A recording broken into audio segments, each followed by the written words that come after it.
She doesn't even go here. I'm bi, actually. Excuse me. Could the ugly, untalented gays please report to the principal's office? Hi, I'm Kurt Homo, and I'll be auditioning for the role of kicker. Hello. Welcome in, everybody. Thank you so much for tuning in to today's spectacular episode of Not So Straight Nerds. I am your osmosis host, Luke. And I'm your other osmosis host, Alicia. And today... Alicia. Not Alicia.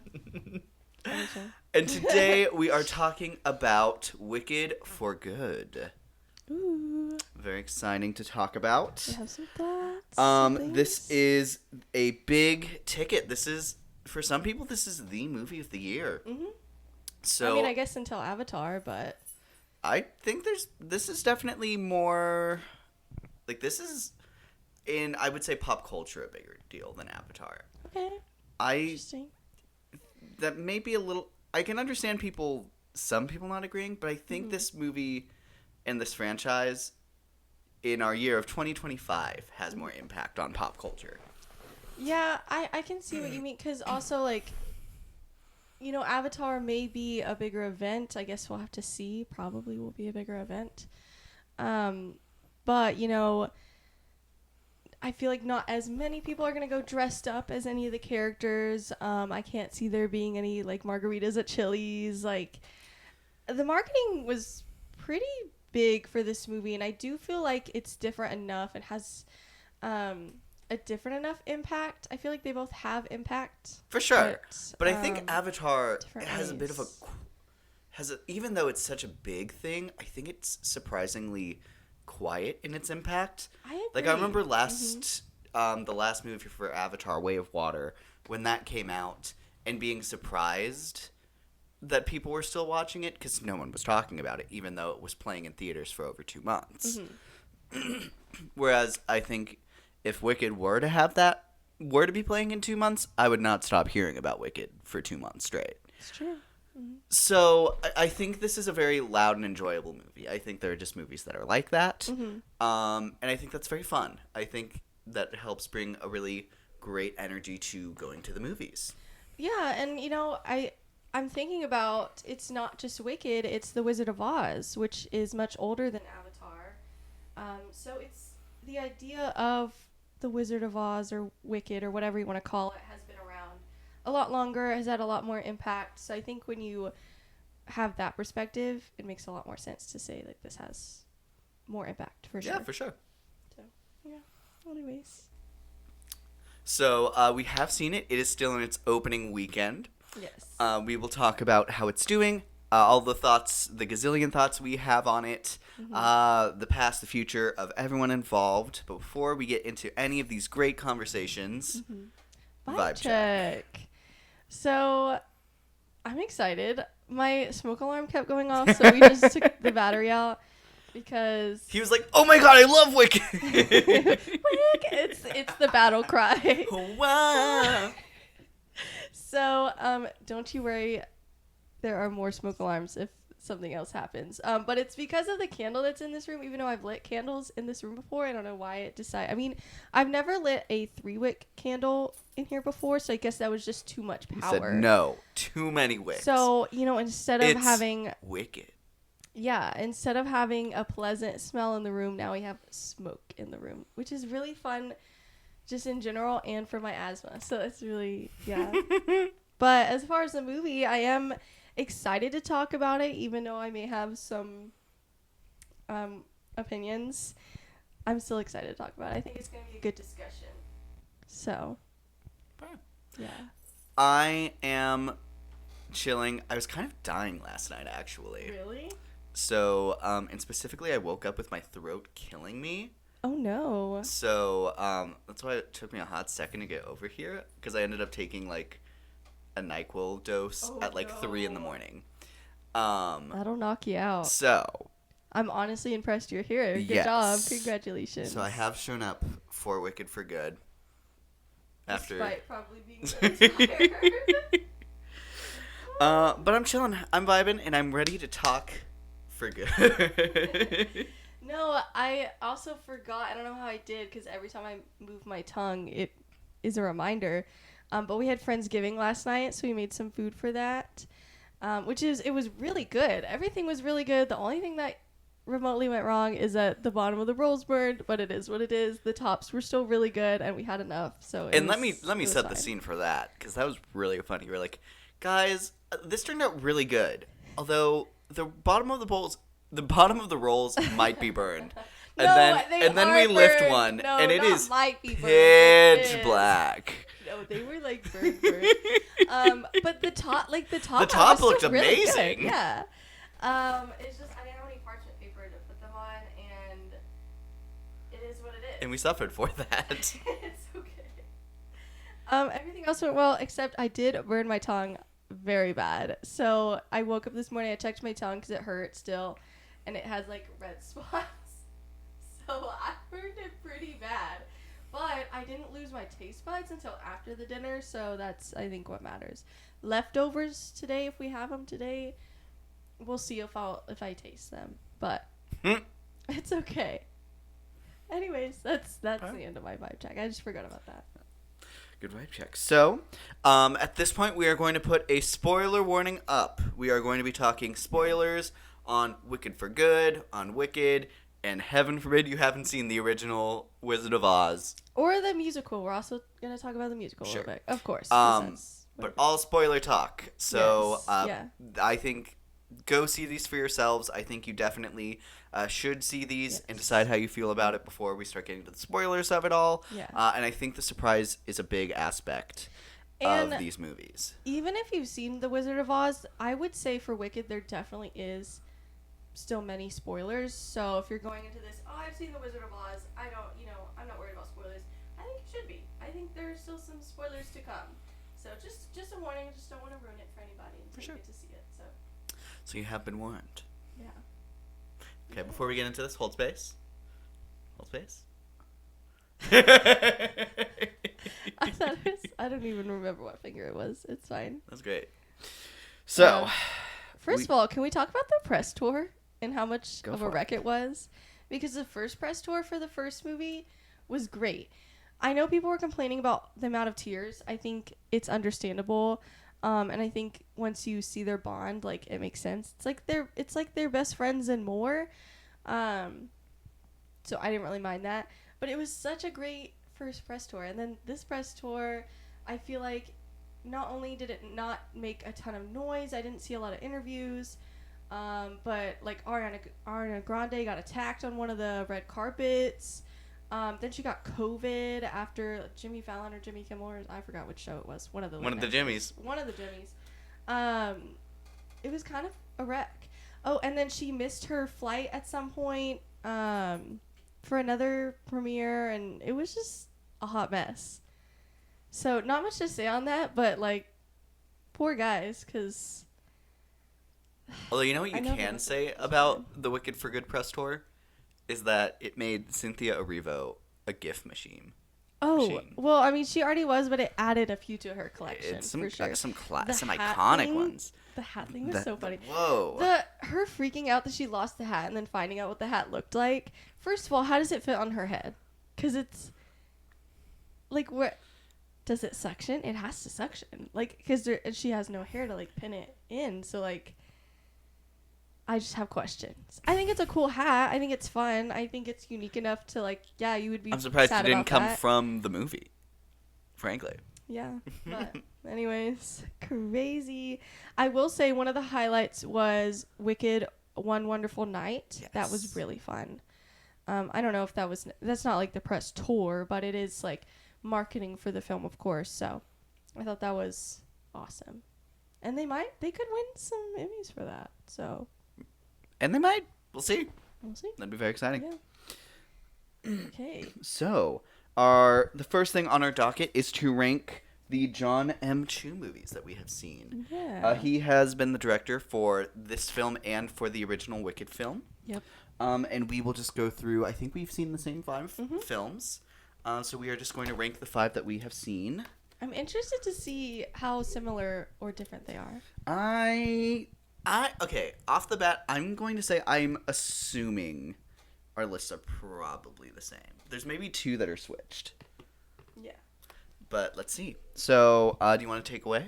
Yes. So my bottom one is Now You See Me Too.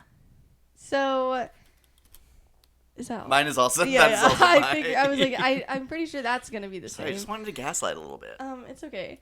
So I'm honestly floored that he directed this movie. I want to know what his beef is against magic, because obviously the card scene and the ending magic scene are really cool, but then the movie doesn't have like honestly like any magic in it otherwise. At least not cool magic. Like, what's your beef with magic? Anyways, I'm just floored that this was his film. But I don't know, it wasn't like that bad. It just is definitely the worst of the 3 Now You See Me movies. So It might not be that bad, but it is still bad. yeah. It's not like it could be worse. I think I rated this like 2 or 2.5 stars, which is not like awful. Mm-hmm. There are highlights, but it's overall still not good. So yeah. No, I agree. I think they just made some really odd choices, especially having the twin character in there. I'm like, I didn't need 2 of this person. No. And there's no difference between these 2 characters. Okay. So my number 4 is where I might start ruffling some feathers, but what a way to kick this episode off. I put Wicked for Good. So, because I did in fact rate it. I've only seen it once, to be fair. We'll see if I watch it a second time later and it's better. But I did rate this 2.5 stars out of 5. So, sorry. Get her. I mean, you'll hear a detailed explanation as to why later. That's what this video is about. But yeah, it's not horrible to me. I feel like it's kind of what I just said with Now You See Me Too. It's like certainly has its highlights. I think it has more highlights than Now You See Me Too for sure. But I don't know. I went into this movie. Well, I'll talk about expectations later. Sure. So, anyways, we'll get into that. At number 4, I also have Wicked for Good. Okay. However, I think it is worth saying my gap between my 5 and my 4 is bigger. notably bigger than yours. Yeah. Obviously, we'll get more into the details here, but I think this is more so an indicator of John M. Chu's other projects than anything else. Okay. And I'll explain more when we get into everything else. So my number 3 is In the Heights. I actually really liked In the Heights. I will say I have not seen the original musical, so I can't speak on that. I have seen the original Wicked. It's been a while. I think, oh gosh, I don't even know, like 8 or 9 years. It's been a hot minute, actually, especially with someone with my brain. So it's hard for me to compare, but I have actually seen the original versus In the Heights. I really liked this one, though. It was my introduction to Melissa Barrera. Was that or Scream? I can't remember which one I saw first, to be honest. I think Scream came out first. Okay, so maybe it wasn't, but this was very different for her. She was so great. I also, I don't think I got introduced to Anthony Ramos here, because I think at that point I had seen Hamilton, but obviously he has a much bigger role in this one. I also think he does a great job. I think a lot of people do a great job in this. I forgot her name, but it's the girl that was going to be Batgirl. I think she's also in this. Yeah. Leslie something. Leslie Grace? Maybe. I keep thinking Leslie Odom Jr., but that's a man. Nope. Also from Hamilton, but no. I still want her Batgirl movie. I don't care how bad it is. I think you should always just release art. Respectfully, DC has put out movies that could not be worse. I can't fathom why they would think it's unreleasable, other than just, I don't know. It's crazy to me. But a lot of great performances in this. I thought the numbers were really fun. The chemistry was great. I don't know. I really liked this movie. It's been a while since I've seen that as well, but Anyways. Sure. My number 3 is also In the Heights. I've never seen the show, but I've listened to the soundtrack a lot, and I absolutely love some of the songs. I would say one of the biggest knocks to this movie is that it doesn't have all the songs. Right, I had heard that. So that doesn't bother me because I haven't heard the original, but that's totally understandable why it would bother other And people. then a personal note is that I'm trying to remember. It's been a hot second since I've even listened to that album, actually. But one of my favorite songs, I remember being like, I wish I felt It was like... just okay. It was just okay. And I Okay. was like, man, this is like my belt song in the shower. Like, Aw. come on. Go oomph, John. Okay. You have it. Okay. But 96,000, I love that number. Yeah. They have, it has such amazing moments. I think it's such a fun cast. And, it's such a fun time. So fun. So here's the only one where I'm not sure if ours are switched or not. I think these top 2 are near perfect, if not perfect films. But my number 2 is Wicked, the first one. So, which means I'll go ahead and write it down. My number 1 is Crazy Rich Asians. Obviously, Crazy Rich Asians came out first, and I watched this movie because my dad had seen like the ending scene probably 5 times and just decided like he should sit down and watch the entire thing. And that was kind of our thing growing up, was watching movies together. So we watched it together, and it was amazing. And it's one of his favorites. It's one of my favorites. I love Crazy Rich Asians. So, and of course, the first Wicked is great for many reasons. We'll talk a little bit more about that later. So. And our list is officially the exact same. At number 2, I have Wicked, which I do have as a 10 out of 10. I will say there's a little bit of a caveat to that where I just kind of round it up because of how much I love it.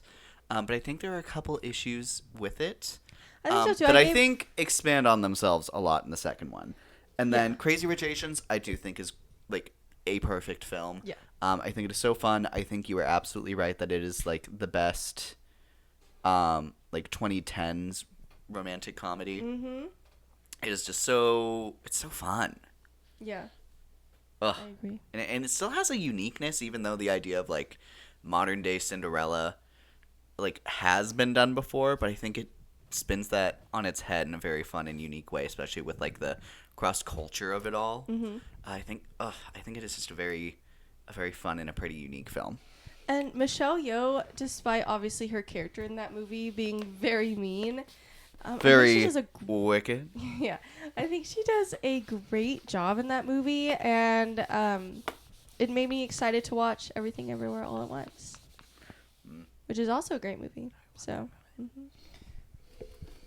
yep.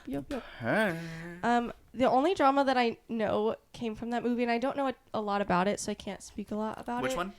Crazy Rich Asians, is that the main actress, I'd heard that people don't like her, but the only reason I've heard why, and there might be more to that, is because they were talking about a sequel and she wanted to get paid more.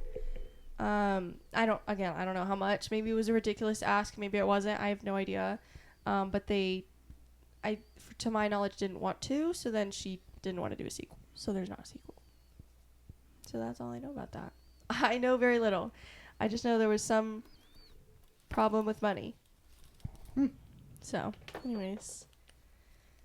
Root of all evil. All right, I feel like unless it's a crazy amount, you should pay her because I want a sequel. And she's the main character, so pay her what she wants. So that brings us on to talking about the original, the OG, The Wizard of Oz. Yeah. Not the first film in Technicolor, big misconception, but probably the first to make it as iconic as it was, as big as it was, to use it as much as they did. There's a reason why everyone thinks that they're the first, because they use it so well. I think, even obviously in the moments where it's like you could tell it's an older movie, I think it still shines, and it doesn't what is it called, like when it ages poorly? It has not aged poorly, I don't think, at all. I mean, obviously there's been a lot of drama on that set with like all with the how they treated Judy Garland. You know, a lot of problematic things that happened on the set. But as far as the film, at least, I do think it's a beautiful film. And there's a reason it still has impact today. So it's very iconic. How did you feel about the original film? I will say I maybe sat through that film once, like before around like elementary school. Yeah. And I remember like the big parts of it, obviously. Mm-hmm. I'd watched it fully through, I would say, a couple months before the original Wicked came out. Okay. And I think it is amazing how well that film lasts up. Mm-hmm. I would say there's a couple of songs that just like should never have been made, because why does the Cowardly Lion have to have a song? Courage. Especially, I don't know. There are parts of it that are very forgettable in an aggressively memorable movie, which makes it just kind of stand out. But the design is everything. Mm-hmm. The use of color is just so stunning, Mm-hmm. and just is gonna be like evergreen, beautiful to Yeah. see. Mm-hmm. It's just so iconic. Like, especially because in queer media, The Wizard of Oz is like so impactful. Mm-hmm. Frankly, I don't even know if I could exactly tell you why, but like the gays love some Wizard of Oz. Yeah. I'm sure there's some great explanation as to why. Frankly, it might even be Wicked. I don't know if that came before or after Wicked. Oops. But regardless, it's here, and I totally understand why, even if it didn't come directly from the original. I can still see why it could have. Mm-hmm. But it's just Very good film. It's It's just one of those. Quote me. It's hard to even explain why it's iconic. It's one of those you watch and you understand just by watching it why it's so iconic. Yeah. It's just like you just feel it. Set design, such great and iconic characters. Mm-hmm. I don't know. It wasn't originally based off of a book, The Wizard of Oz. I actually don't know that. I want to say yes, but I might be wrong because it is such an old movie. So Because I will say it does have such like a timeless but like complete like an original, like the world building is so strong even just in that original movie. I would say frankly, I think it's probably like the strongest case of cinematic world building probably ever. Because managing to do that so early on in cinematic history, and have that continue to be pieces in, basically all media going forward. It's so impressive. I feel like I'd be surprised if it didn't come from a book. it feels like a story that just came from like a classic. Yes. Basically. But even regardless if it did or didn't, it's still so impressive to have it come onto the full screen and still be so just like perfect. Yeah, I agree. And I think Somewhere Over the Rainbow's awesome, obviously. So, yeah. Anyways. Yeah, for sure. And then I think Wicked feeds into that world building even more. And just like adding into it and like kind of twisting around what's already set there, I think is just so fun. Yeah. So that brings us into the musical. Yes. So I'll say it, I've not seen the musical. I've listened to the soundtrack. I remember the first time I listened to it, I was like, I feel like I'm missing a lot in between all these songs. And then I went to like Wikipedia and was like reading the plot and listening to the songs as it was like, and then this song starts and I'm like, okay, let's listen. Which I did that for a good handful of musicals in like high school. But it's so fun. That's a fun idea. I should try that sometime. Yeah. And the songs are just okay. The songs are either like the most iconic things ever to hit the stage, Yeah. or instant skips. Yeah. I think there really is no in between there. I totally agree.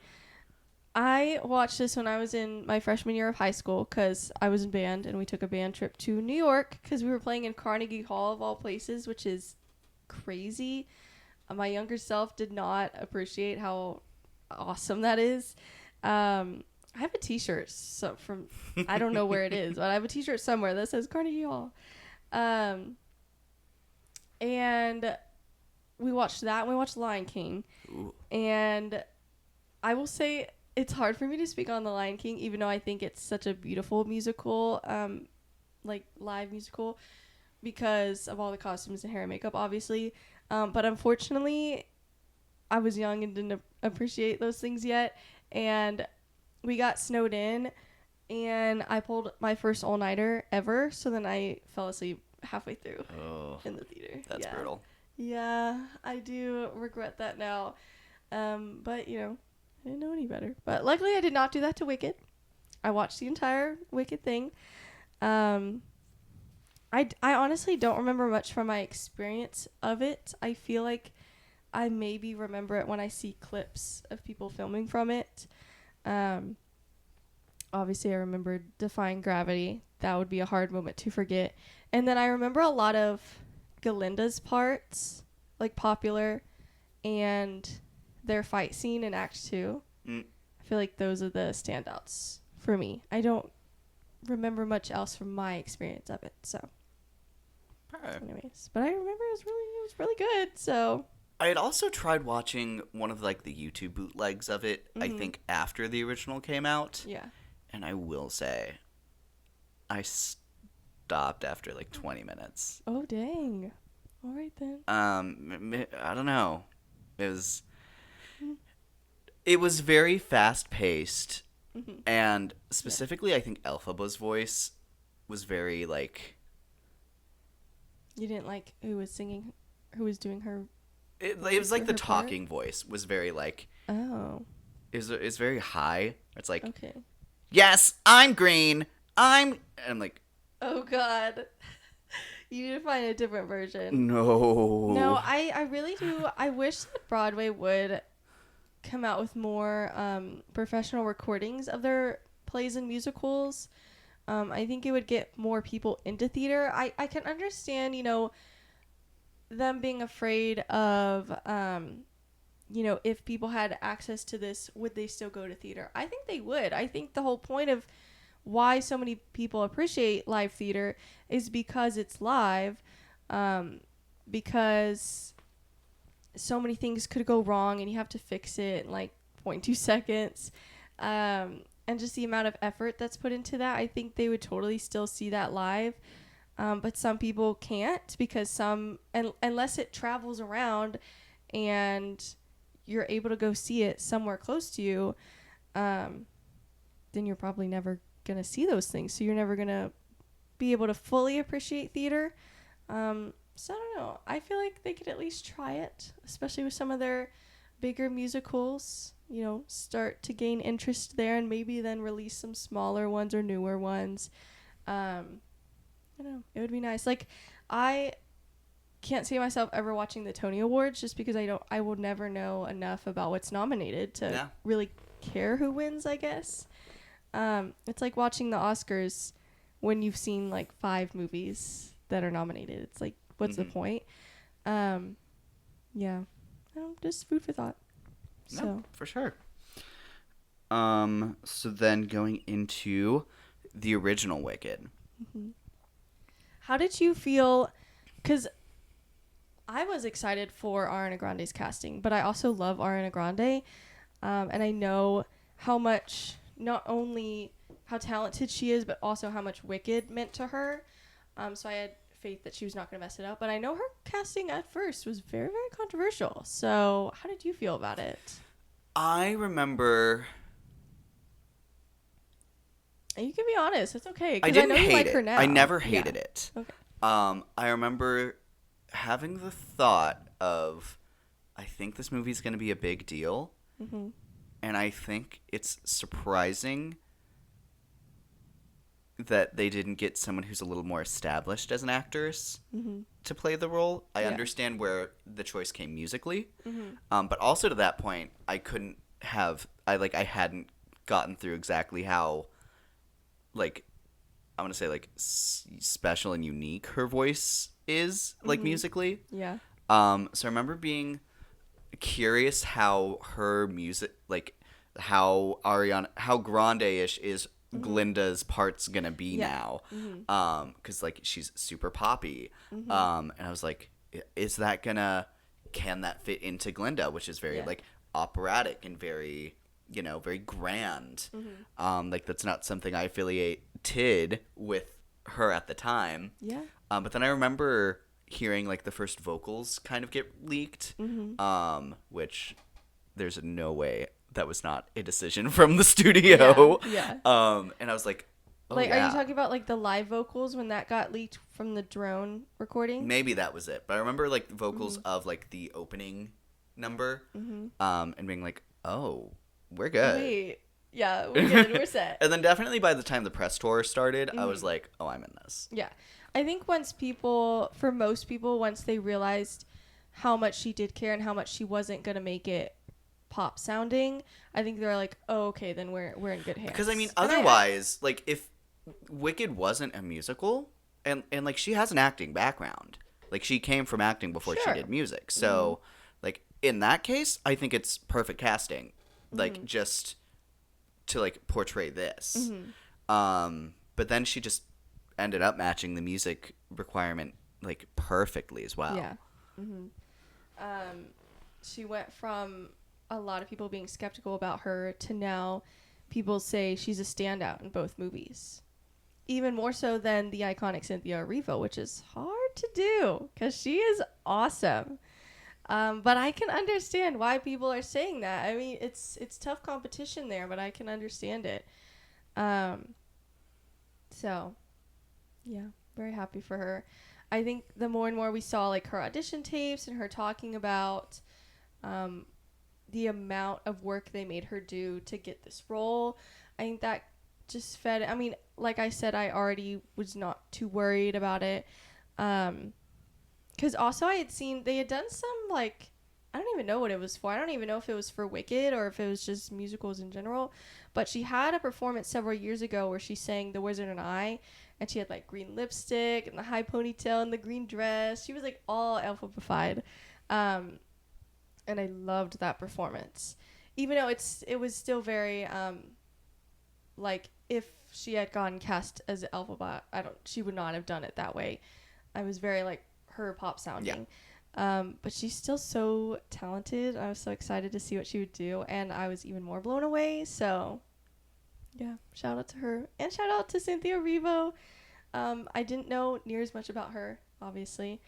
But I've known more and more about her. What a vocal powerhouse. Exactly. Like, I feel like I remember I had heard her voice here and there, but not known much about her. But then I started seeing clips of her from The Color Purple, and I was like, we're good.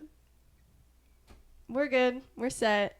I didn't know anything about you. Now I don't need to know. I don't need to know anymore. I would love to know more, but I'm good. I feel good now. So, and then we just watched Harriet recently. She was great in that. There's something else. And then she's performed at all sorts of things. The Grammys, the Oscars, like Tonys, all sorts of things where she's just wonderful in all of those. Absolutely.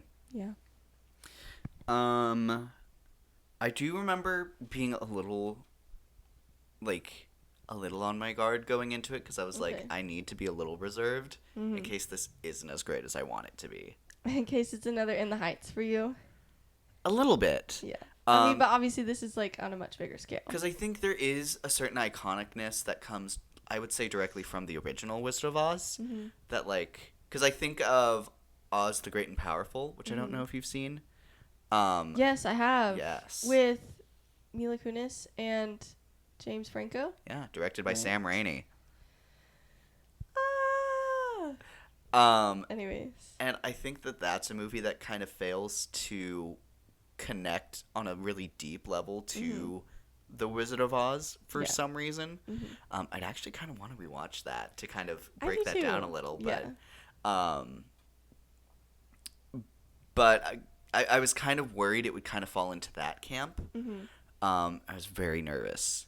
And then, obviously, it didn't. It didn't. It was We great. love Wicked. Yes. I think it's such a great I think it's a great movie. I think it's a great musical. It's funny. It's so charming. The dancing, the singing is all super top notch. I think you have some amazing performances. I think the casting is really strong throughout that first movie. Really strong. And I love this movie. I did say earlier it's a round up to a 10 out of 10 for me. One of the issues that didn't end up getting resolved over time for me, Okay. and Say it. You can say it. it's okay. Nessa Rose. Yeah, I feel like I remember some people talking about that. Like, if they had to pick a weak point, it was either I heard her, Madame Horrible, or the Wizard. I think I also Singing-wise, at understand least. Madame Morrible as well. Mm-hmm. And I see where they're coming from with the Wizard. I want to unpack all three of those. Yeah. So, Nessa Rose. No, sorry, I just remember you telling me, like, because you had seen it first, and you're like, tell me who you think is the weak point of this movie, because I want you forgot. to, yeah. I don't remember if I guessed. That was a hard time for me, because I was sick, and I didn't quite know it yet. Like, it was one of those, like, sometimes it's hard when you don't know you're, like, quite getting, like, sick yet, and you just think it's, like, allergies, and then you feel like death the next day, and you're like, oh, it wasn't just allergies. That was me. I was in the allergy stage of that. And then the next day, I was like, I felt like death. So it was a little bit of a rough patch for me watching the first musical, which is why one of the reasons I'm happy we got to rewatch it. They re-released it in theaters, so we rewatched it in theaters since then. I've seen it, not in theaters, but yeah. Anyways, so I don't even know if I gave you an answer. I think you did. Okay. I completely forgot about that, but I think you also agreed. And I was like, yes, okay, I'm Yeah. so glad I'm not the only one who thinks that. Yeah. I love the idea, the representation of getting someone who's actually, having that disability, and giving them an amazing opportunity to, portray that. I think that kind of casting should be always encouraged, and I think it should always be appreciated. And I do that. I think she looks gorgeous. I think the chair details are always really fun. Like, especially in the second one, I think her wheelchair gets a little bit upgraded. Yeah. And I'm like, I love the design on that. And I love the change in, like, her hair and makeup. Yes. To show that it just seems like the first movie she seems so, like, kind and innocent, and then the second movie she really, she looks like she's stepping into the role of governor. It really, like the red lip, the hair, it reminded me of I don't know the character's name From the first one. I don't even know what she is. The like, school lady? superintendent. Yes. Doesn't the hairstyles look No, similar? that's actually very. I wonder if that's intentional. I feel like I'd be surprised if that's not intentional, because it's very. I do love it. Now that you though. say it, I can't unsee Even it. though she is, like, evil in the second one, But and I will say Yeah. she looks gorgeous. I think her singing is great. I think she can nail the singing very well. I do wish I felt like Nessa Rose had a personality in the first one. yeah, I feel like it's hard because she's with this cast of such talented people, so I feel like I wouldn't say she's bad. I just would say because everyone else is so magnificent that it makes it seem like it's bad because it's just not as good. But I feel like, and I do feel like part of that's on her. I feel like part of that's on the writing too. I definitely think a part of it is definitely she just gets like the least amount of screen time Yeah. of like all of the iconic cast. And I think that's, I think there's also something to be said about making the most of your screen time. Maybe there was Sure. more that there was a lot more put into that just didn't make the cut. Yeah. I'm sure for these movies there's a lot in that case. And I think that's a shame if that is the case. Because especially after watching the One Wonderful Night. One Wonderful she Night. was great. She has so much personality. Yes. Like live in that, she was so fun and Yeah. charming. And I think Nessa is very sweet in the original. I think there's a complexity to her that I don't think shines through the performance in the first one, where it's like, she's like sweet to everyone and she's clearly wanting to fit in, and not be seen as incapable despite, you know, her circumstances. But then, you know, she's not willing to entertain for a second being there for someone who's trying to give everything to her. And I think it's a shame that the role isn't given the room to kind of breathe with that, because I think that's like a really great character piece to like work with. Well, and I was thinking about that too, because it does feel like her change into the second act seems very jarring because of that.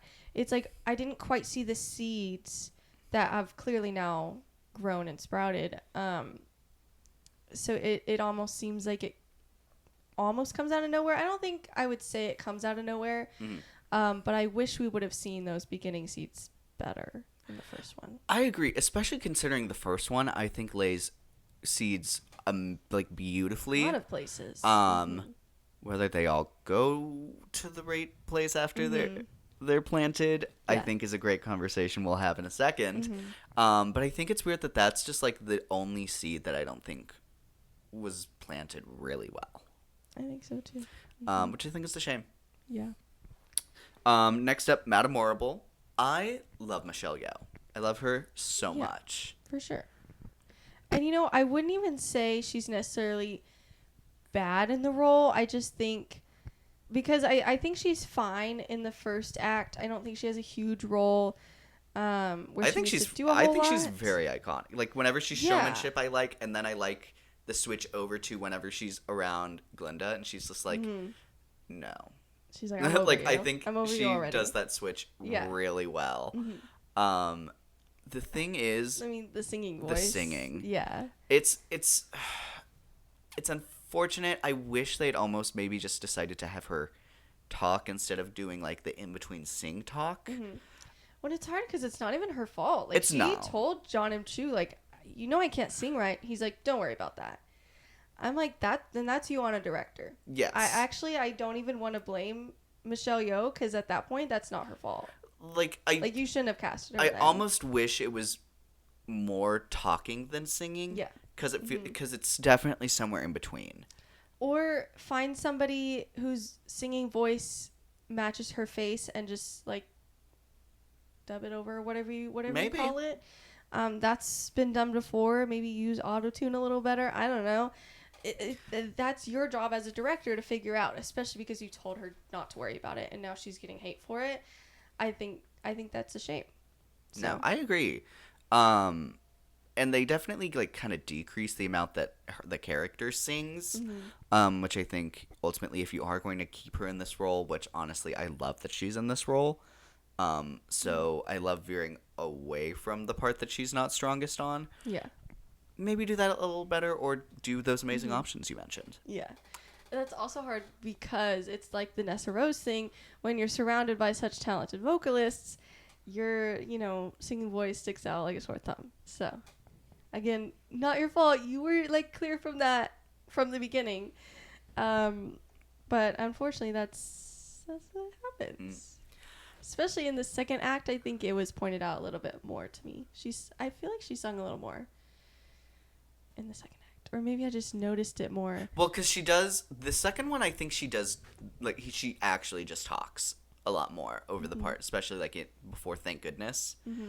She really just kind of talks through that. Yeah. With music on in the background, and I think that works a bit better than say the lead into The Wizard and I.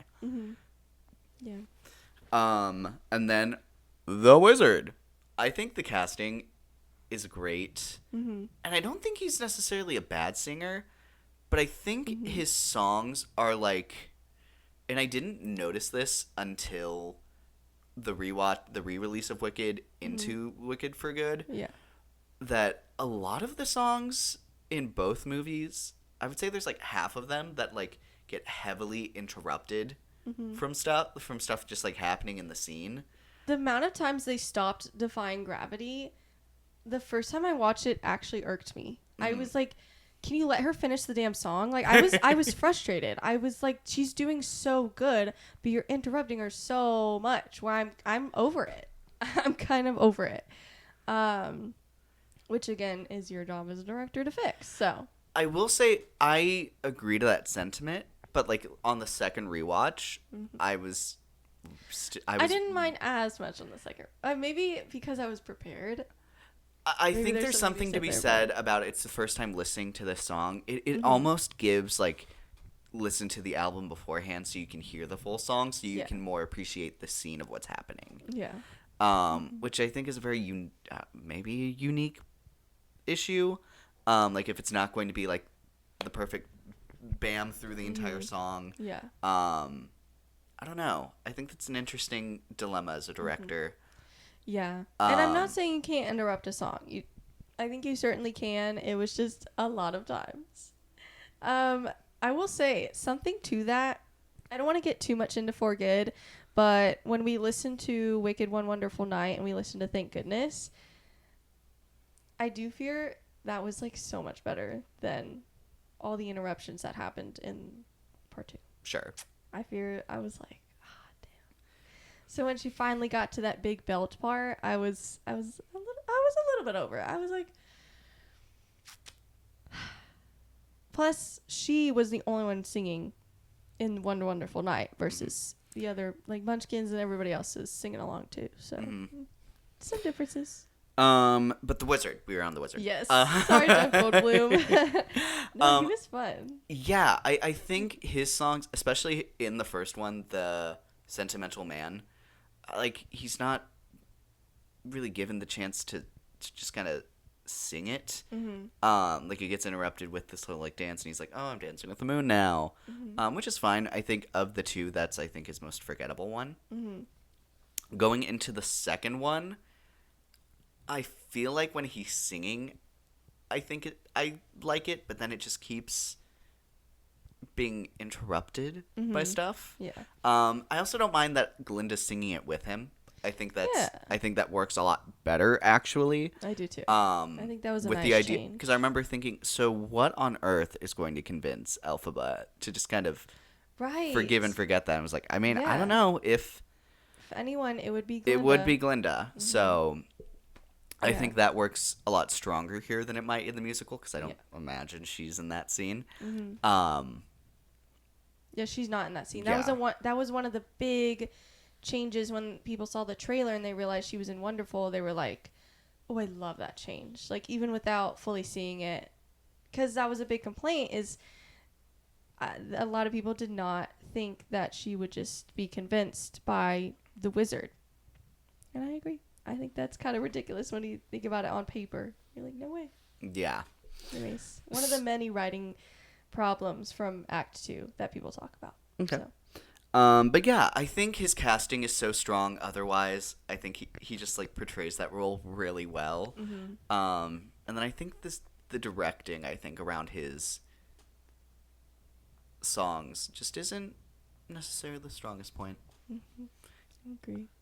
But I think when he's just acting, he's a very fun wizard. Even though it's so hard because he's so charming, but his character is so like evil. It really like, I think that whole sequence with Wonderful was really well done by him, because it was making me think like, I know that she doesn't end up going with him, but it's almost like how, like it almost got to that point with me because he was so charming and believable. I'm like, wait, I'm falling for this too. So Yeah. Any other notes on Wicked, the first? Fiyero, we haven't talked about Fiyero. Jonathan Bailey. Jonathan Bailey is so fun. I had seen more of his projects before Wicked, with Bridgerton, and then I can't remember if I had seen Fellow Travelers at that point. That's another really good show. He's amazing in that show. I would say that's his. I don't know how you describe it. It's his most Popular? No. It's most different from his other roles, okay. I feel like. Yeah. Anyways, what's funny is that actually there are a lot of comparisons between Fiyero and his character in Anthony Bridgerton in Bridgerton. I guess since we're in spoiler territory, I guess slight spoilers for season 2 of that show as well. But there's 2 weddings with him where it just goes horribly and he goes off with another woman. So that's very funny. He's always at the scene of a crime. No, I remember because I think this was the first thing I'd seen him in as an actor and being just absolutely so charmed. I remember there were people being like, this man has no chemistry with either woman. And I'm like, you're ridiculous for that. He's having chemistry with the books that he's stepping on. He has chemistry with every person and thing he comes into contact with, whether it's an animate object or inanimate. Like, his yearning face, like, no one does it like him. He needs to be in, like, a rom-com movie. I mean, obviously, he's been in a lot of, like, Fellow Travelers. There's a lot of romance in that as well. But I don't know. I just, like, want to see him in more because that's so his element. Yeah, and I think his singing voice is good, too. I actually really like Dancing Through Life. And his choreography, he can dance. Yeah. Oh, my gosh. Well, I remember I didn't know if he was capable of singing, but then I don't remember if he was auditioning for something. It was, I forgot what the musical's called, but Jeremy Jordan and Anna Kendrick were in it, like the movie version. And I forgot what it's called. I don't know. He was singing a song from it, and I thought it was really good, at the acting and the singing. So I was very excited for him here. And then the Dancing Through Life clip started coming out, and I'm like, he's got it. He's got it. And, you know, people were campaigning for him to be nominated for an Oscar, and I'm like, I think he had won a SAG award for the first movie. yeah, I'm like, you know, I get it. Like, he did a really good job. So yeah. And I get it here, although I don't think that's going to happen this year. Way too competitive this year. Yes, especially in the male categories. Yeah. I mean, maybe when they like split the categories into like maybe there's some potential there. And Golden maybe a Globes BAFTA. I wouldn't be that surprised if he was in the conversations there. Yeah. So, we shall see. Indeed. Okay, last call for anything wicked. The first. Can't really think about anything. Okay.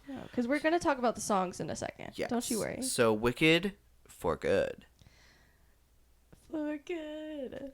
Anyways. So, what were your expectations? Because you talk so much about Act 2. What do you mean? I mean, I think in the past, like, probably 2 months, I've heard the term Act 2 more than I have in my entire life. Really? Yes, you say That's that a lot. funny. Like, every time you've talked about Wicked for Good, you're like, well, you know, Act 2.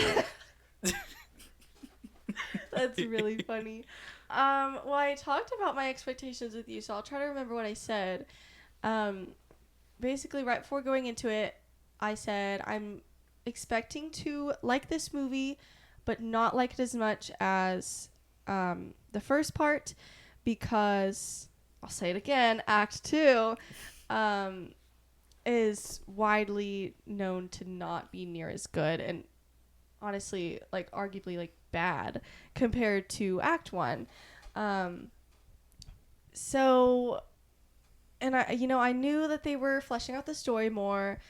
So I was hopeful that they were not only going to rush less, because that's one huge complaint about Act 2 is that it's just totally way too rushed and underdeveloped.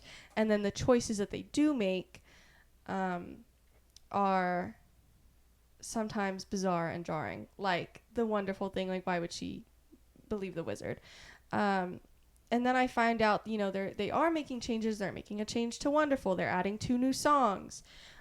It's twice as long as the original. So I was hopeful, but I was going to be shocked if I liked this better than the first one. And I didn't. So, I guess I was right about that. But yeah, I was disappointed. I felt like the first hour, and I'll say this again, like on the podcast, I thought the first hour was kind of a train wreck. I thought it was so fast paced, very jarring. And I just felt like I couldn't keep up in a story I was already familiar with, which is bad. Like, I can't imagine people who knew nothing about this film going into it. I can't imagine what they're thinking. So, I don't know. I will say I do think there were obviously some very strong highlights. I think Act 3 was overall really strong, especially like from when Glinda shows up and they have their for good moment, and then everything after that I think was really good actually. But there are some hot takes that I have. Maybe hot takes, maybe not hot takes, because I have seen a lot of people saying that they do have some problems with this film as well. So, I'm not, a total odd one out. We'll put it that way. For sure. But yeah. What about you? I will say my expectations were higher. Just because I think John M. Chu adapted the musical so well with the first part. I was like, I feel like I'm going to be very surprised if he doesn't find a way to make it work. I didn't think I was going to like it more than the first one. I thought that was going to be like the real competition of it all. And I will say I think there are a lot of problems with it. I think that there's like one big problem and then just like a bunch of smaller problems.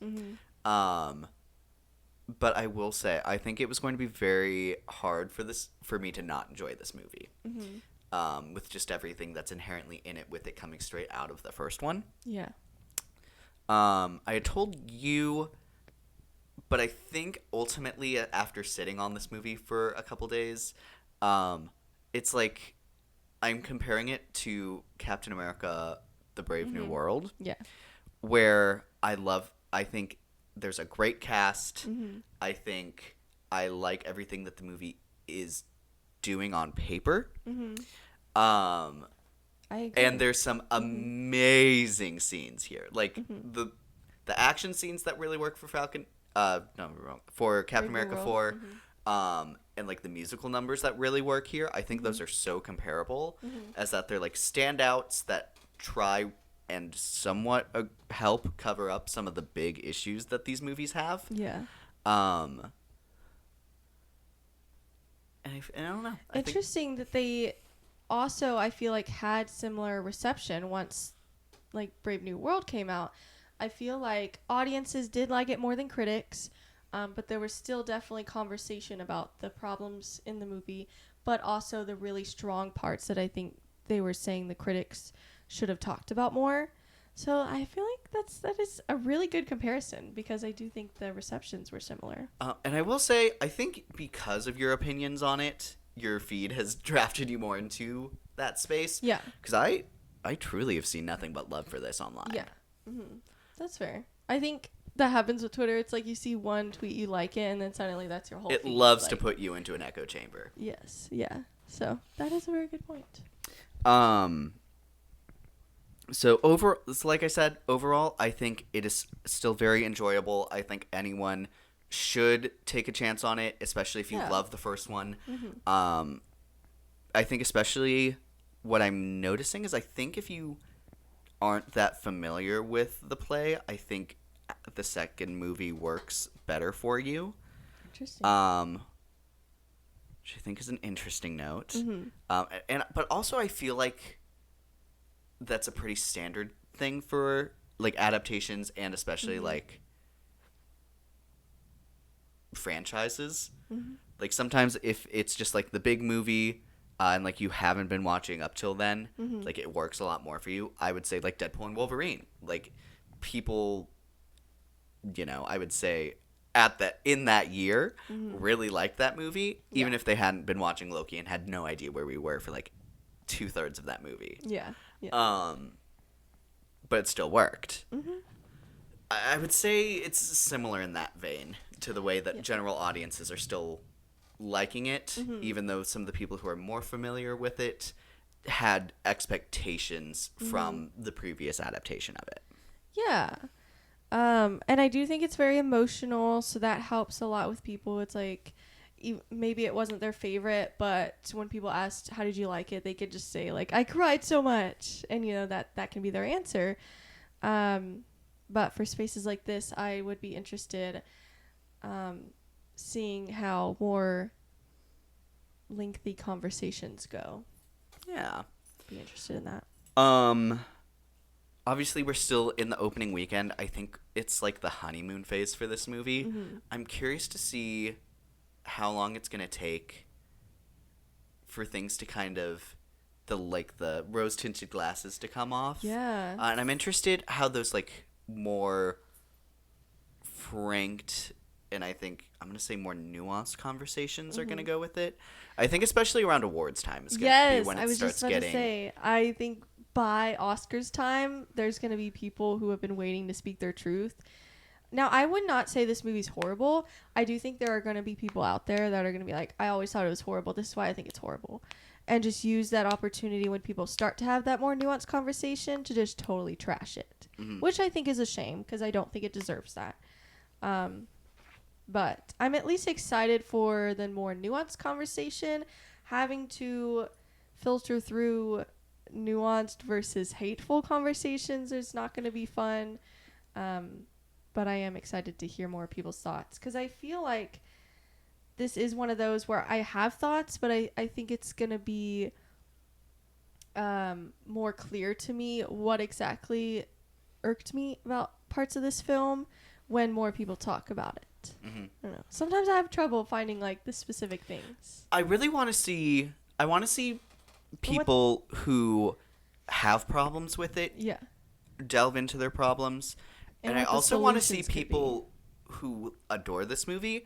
I want to hear them explain that as well. Yeah. Because I think I really want to understand both sides Yeah. of that. Mm-hmm. Because I always find that if like you have a really articulate and very like well backed argument for why you liked or didn't like something, that doesn't always change the way it won't change the way I Same. feel about a movie, but it'll change the way I Same. think about a movie. Same. Yeah. So I'm very interested to see that and to see if I think that this is a movie that I think for at least me, I think the more I watch it, the more I'm gonna like it.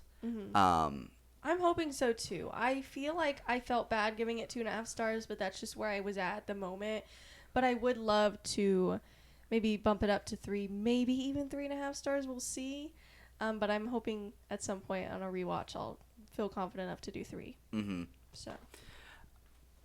So I don't know. I think this is an interesting movie with some longevity, even from people who didn't think it's a knockout. Like I think the general audience is receiving it as. yeah, and I will say I think this is a good adaptation. Like I do think it improves on the source material or whatever you want to say. Say it. So, Act 2. I'm trying to like say different words. Synonyms for Act 2. Anyways, The later half. the second half, Part 2, The foregoodening. the for good part. The latter half. So I think we've beaten expectations into the ground. Yeah. What are some of the best parts of this movie for you?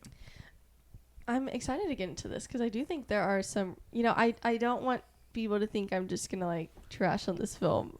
Like, because I do think there's strong parts. If I wanted to just trash on this film, I'd give it 0.5 star. So, and I didn't. So, I think their fight scene, Galinda and Alphaba's fight scene was amazing. I think As Long As You're Mine, No Good Deed, For Good, obviously really great songs, and I think they were sung really well in this movie. I think Ariana Grande and Alphaba as a whole shine obviously through this movie. I expected they would, and they did. I think from the like beginning stages of For Good all the way to the end was very emotional. Really well done. I think if Ariana Grande does get an Oscar, that's what she's gonna get an Oscar for. She does some great work towards the ending part. But I also think Cynthia Erivo, who was underrated for Act 1 and I think is gonna be even more so for Act 2. I think she also does some great work here. I feel like my first impressions from coming out straight out of the movie was I actually liked Cynthia Erivo a little bit more. I don't know. I'll have to sit on it. It's hard because they're both phenomenal. And I do still think Ariana Grande has a much better chance of getting the Oscar in her respective category. But I do wish Cynthia Erivo was in the conversation more, and I hope she still is able to snag a nomination like last year. So, and maybe win in some other areas. We shall see. I think Jonathan Bailey is great. I think someone who shocked me was Ethan Slater. I think he was great in this movie. Like, actually really great. His March of the Witch Hunt blew my mind. Even if I didn't agree with what he was saying, obviously, and it frustrated me, and the writing of it frustrated me, I think his performance was honestly phenomenal. I loved him. In that scene specifically, I love the look between him and Glinda. Yes. I thought it was like... So much is said in that look. I think when Glinda reveals to the wizard about Alphaba, I guess we are in spoiler territory, but anyways, I think that's really well done between the two of them. I think his devastation face was really good. I think the blocking of that scene threw me off a little bit. Which scene? When he finds out that he's her daughter. Yes. Or he's her father. Yeah. Sorry. Oh, God. Well, I'd be surprised too. Yeah. I think at first I actually felt weird about how that scene was done, but I have since thought about it, and I don't think it's his fault. I think the camera blocking and maybe the direction of that scene did him a little bit dirty, but I think he did a good job, and I felt that devastation.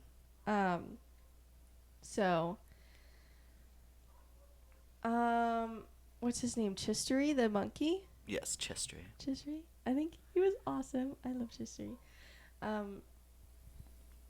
Gosh, I feel like I'm leaving things out.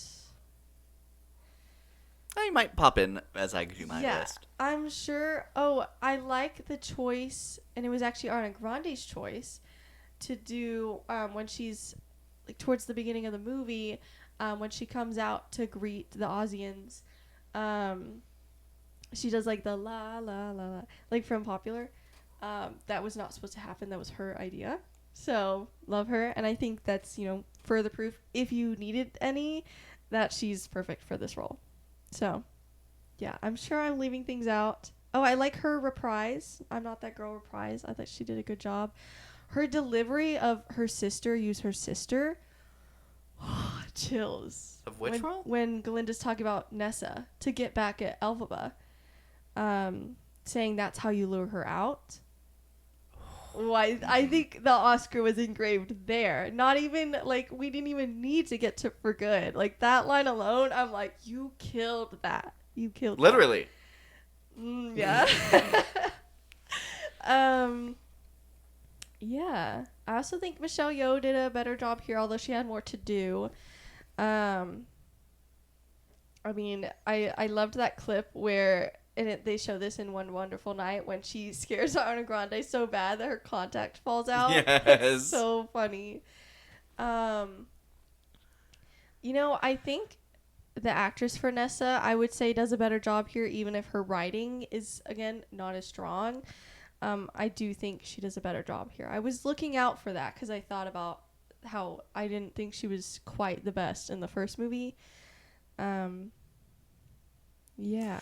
I would agree here. At least there's like very clearly something that is happening with the character, and the actress portrays that. Yes. I do, like I said, I just wish the setup was a lot better. Yep. And I wish her scenes were better. Mm-hmm. Like inherently, I feel like those are like the weakest part of this entire movie for me. I particularly really like the scene where she has where the shoes become magic and she flies. I think and she they does turn it really well. and they turn into the ruby slippers for a second. I was like, I love that. That's awesome. Yeah, I'll leave it at that because I'm sure I'm leaving things out, but we'll get to it at some point. For sure. My turn. Best parts. I think the cast absolutely kills it here. I will say I think Cynthia Erivo was stronger in the first one. I think. Ooh, okay. No, as in like, well, I agree to that, but like over Ariana specifically. Okay. I think it feels like Wicked was her movie, whereas this one I think feels a lot more like Glinda's movie. Ooh, I love that. Yeah. Because I think that's very clearly who's going through like the main arc of the film. Yeah. Here I think it almost feels a lot more of looking at Elphaba's impact through both her existence in all of these characters' lives, through, you know, even when she's gone and people think that she's dead, what that looks like. And it's more about like her impact on Elphaba than necessarily her in this movie, which I think is a little unfortunate, but I think the movie's also a little intentional with that, in the whole idea of she's not supposed to be successful in what she's trying to do. That's why we get no good deed. That's why she ends up leaning into being the Wicked Witch, and that's why she decides to just leave. And then Glinda's there to kind of, you know, react with that, with what I think is a very nuanced role here. Whereas in the first one, she's very shallow, and kind of sees slight improvements, but ultimately she makes the decision to, you know, stay on that track. Yeah. Whereas here, you know, the idea that good's not just a word, and truly try to be something that is good. You reminded me of something. With that, I love towards the end when she's addressing the Munchkins and she puts her wand down before she does it. It's like it's like representing that she is being truly vulnerable for them and her true self rather than Glinda, like the not icon but like public figure. Yes. Yeah, I think that's pretty awesome. I loved that choice. I was like, oh my god, she's putting her wand down. Sure. I'm getting emotional. I would say also some of the numbers here, so great. One specifically, I think, I like the song in the original, like in the musical. I love it here in the movie. Yeah. And that is As Long As You're Mine. Oh my gosh. Their voices blend together so well. I remember you had said that in some showing you had heard that people had applauded only after that musical number, and I was like, oh. Yeah. That feels like an odd choice. And then after I watched it here, I was like, should I start clapping? No, like actually. Guys. No, and her delivery of like, for the first time in my life, I feel wicked. I'm like, you ate that. Yes, you do, queen. Oh, like, yes. Be wicked with Jonathan Bailey of all people. Do it. Anyways. That number, I absolutely loved No Good Deed as well. Specifically, I loved the directing of that as well. Yeah. The voice was always going to be great, but I loved kind of flashing back to what was happening with Fiyero, and then seeing all of the people that, you know, had such horrible things happen to them. I thought that was so strong. I loved the grimoire. I loved the setting of that castle. Oh my gosh, the castle. Yeah. I adored that so much. Other thing, I'm trying to think of some of the stuff that you didn't say. Trying to really think about it until we go through like. I enjoyed seeing Elphaba in like the action standpoint of it all, like the opening, with her like fighting off the people building the road. I thought was fun. Set pieces are also always fun. Costumes always look gorgeous. So grateful that we didn't have to see that cupcake dress from the trailer. Thank God. So I saw like several people be like, I can't believe they cut this scene. I'm like, thank God. Thank goodness. Anyways. Thank God. Yeah. I did hate that they cut the when she in the trailer when she's like when Galinda's like I'm thinking of a plan or something like that. She's like, I have nothing. And then Alpha was like, well, I have a plan. And she's like, thank Oz. That's not in the film. That isn't. I'm kind of trying to shame. think where that it would be. Because, like, obviously there's the part where they're in the... Maybe when she rides to the castle. I'd have to watch that clip again to see the background of where they are. Mm-hmm. And I'm sure what dress she's wearing is also good. Yeah. It feels like it's right before Wonderful, but... I was thinking that too. That, but I then don't I'm understand where that fits within Yeah. Wonderful. Oh, well, I guess they see each other before they split But it's up again. definitely, like, behind the curtain. Yeah. So I don't know where that fits into that, which feels weird. I don't know. Yeah, I think you covered a lot of my best parts. Mm-hmm. Yeah. Oh, I will say something you didn't mention. I liked seeing... I don't know. I liked the effect of Bach turning into the Tin Man. And then, like, seeing him, like... Things wrapping around Yes. him. That was And then, like, seeing him run away and his legs are all like that. Yeah. Loved. Well, I loved, I don't know if that's the right word, but I thought I enjoyed the choice that when he first leaves the room, he's going up to Nessa like he's about to, like, axe her. I thought that was pretty scary, actually, to me. I was like, ooh, I'm, like, scared for her. And, you know, it makes, I feel like, I don't know if that's the right word. I would say it makes it better for her that she then blames Alphaba, because it's not just like, to me I read it as like she's not just blaming Alphaba from the evil in her heart. It's like out of desperation, like no, it wasn't me. Mm-hmm. Like she's trying to save her own life. Yeah, Okay, sure. Still not a nice choice, but I get a little. But it's also important to show that, like, you know, she's, end of the day, not a great character. Yeah. So I think there's some. I think that adds a great nuance to it. Yeah, you I know, would agree. I will say, I don't. She makes some pretty ugly choices in this movie, but I don't think she has even enough screen time to warrant the I think crazy amount of hate that her character gets. Like, people are like so happy a house fell on her, and I'm like, oh, that's a little mean. I'm like, she wasn't a good person, but I'm not like, yay. She did go into fascism. Well, yes. It's like, I don't know. Maybe it was more so like I wanted it to be fleshed out a little bit more. Mm-hmm. Because maybe I was still thinking like of her character in part one. But I think that I I think know. so much of her performance in the second act, I think, is just hindered by the fact that it wasn't established well that she would get there in the I first think one. maybe that's why it bugs me. It's like, I would say Madame Morrible probably deserves that amount of hate, and she does get hate, but I don't know. I've seen some pretty nasty things said about Nessa, and I'm like, okay, maybe keep this energy, at least keep this energy for the other evil characters too. Yeah, no, that's so fair. I feel like people talk about her like she's like the evil character. She's the standout, and maybe that's where I have the problem Sure. with it. I don't know. I also would say another scene I just remembered that I loved was Elphaba finding the cages at the same time and, like, walking down that aisle the same time Glinda's walking down hers. Yeah. And, like, cutting to and from that. I loved that scene as well. Yeah. I also like that reminds me of I feel like they had a few moments where they directly paralleled that when fighting for her cause, obviously way more important than whatever Glinda's going through, but it is directly ruining and impacting things for Glinda. Most notably her wedding. Obviously her wedding got ruined because of that, even if that's obviously way more important than a wedding.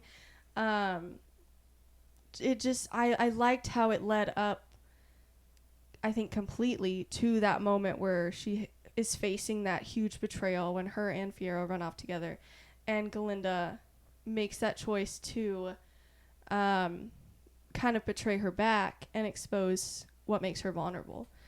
I think that is led up to very well, in my opinion, where other things are not. Mm-hmm. I would say from, like, the wonderful number on is where I think the movie really finds its pace. I think we'll go ahead and get into the bad parts. Okay. The pacing, especially right before that, is really rough. Really rough. It's, I don't know. I don't understand how this movie can be longer than Act 2 and, like, still have Yeah. that issue. I'm like, especially because my problem is a lot of, in the beginning, it's like Elphaba just going places to do stuff. Mm-hmm. But everywhere she goes, it's like, oh, you're doing this now? Mm-hmm. And it's like, yeah. Why is she doing this now? Mm-hmm. And not any time in the past, like, what, I think 12 5 years. 5 years? I thought it was 12, but then Wikipedia said 5. When I was going through and doing the outline, it said 5. I don't thought but it said 12. Right, because I don't know where else we would both be getting 12 from. Yeah, because the film says it's been 12 clock ticks or whatever since blah blah blah, which to me felt like 12 years. So maybe Wikipedia is just wrong. Odd. So I don't know. It's been several years though. Yes. Because I remember being like, dang, this is over a decade later. Yeah. That does add a lot to it. Mm-hmm. But especially with the idea of like, oh, I'm going to my sister now to do this. And then being like, okay, well, he's a Tin Man now. I gotta go, bye. And I'm like, huh? No, and then whether it's 5 or 12 years, that being the first time she met with the wizard to try to talk to him, that also felt weird to me. I'm like, you know, like, trying to, like, ever talk to him or negotiate or even threaten him, like, until then. I'm like, baddie, like, you've got some magic now. Like, confront him and threaten him. Like, you got this. So, No, you're for more powerful sure. than him. Oh, that reminds me, I guess since we're in worst parts, I find it confusing towards the end when Glinda's like, that's why she's so powerful and has magic because she's born from both worlds. I get because he's from the human world and then the mom is from Oz. But I'm like, but neither of them have magic as far as we know. So, and I thought that's what they were saying. It's like, that's why she's so powerful with her magic. And I'm like, I don't know why that would correlate, I guess. Because neither one, like if the wizard had magic or even a little bit, sure. Mhm. But he didn't. That's the whole point. So I would kind of assume, because there's the whole idea that the magical wise ones that they talk about in the first movie, like they just kind of disappeared and died, and then no one was able to read the book for a long time. I would maybe assume that's just because, like, the idea that they couldn't just, reproduce more is that idea that you only are able to to be magical if you are born from, Earth and here. That's kind of what I would assume. I do think that there's something to be said about explaining that a little more. Well, because then Madame Morrible is so powerful. Does have magic. And we know nothing about why or where that came from or who her parents are. And then even Nessa, there's been some debate on whether or not she was able to, like, somewhat read the Grimoire. Obviously, she was reading it incorrectly, but is there an argument there for the fact that she did technically read it because she did perform a spell? So she does technically have magic, and then the Grimoire opened for Glinda at the end. So it's like, now she has magic, I guess. So then that just, I think, furthers my confusion on that. No, I think that's very explanation. valid. In any case, it's very messy. Yeah. I after reading reading about what happens in the musical, I'd assumed that the whole thing about her being able to read the Grimoire came specifically from whatever the wizard gave to her mother in that bottle.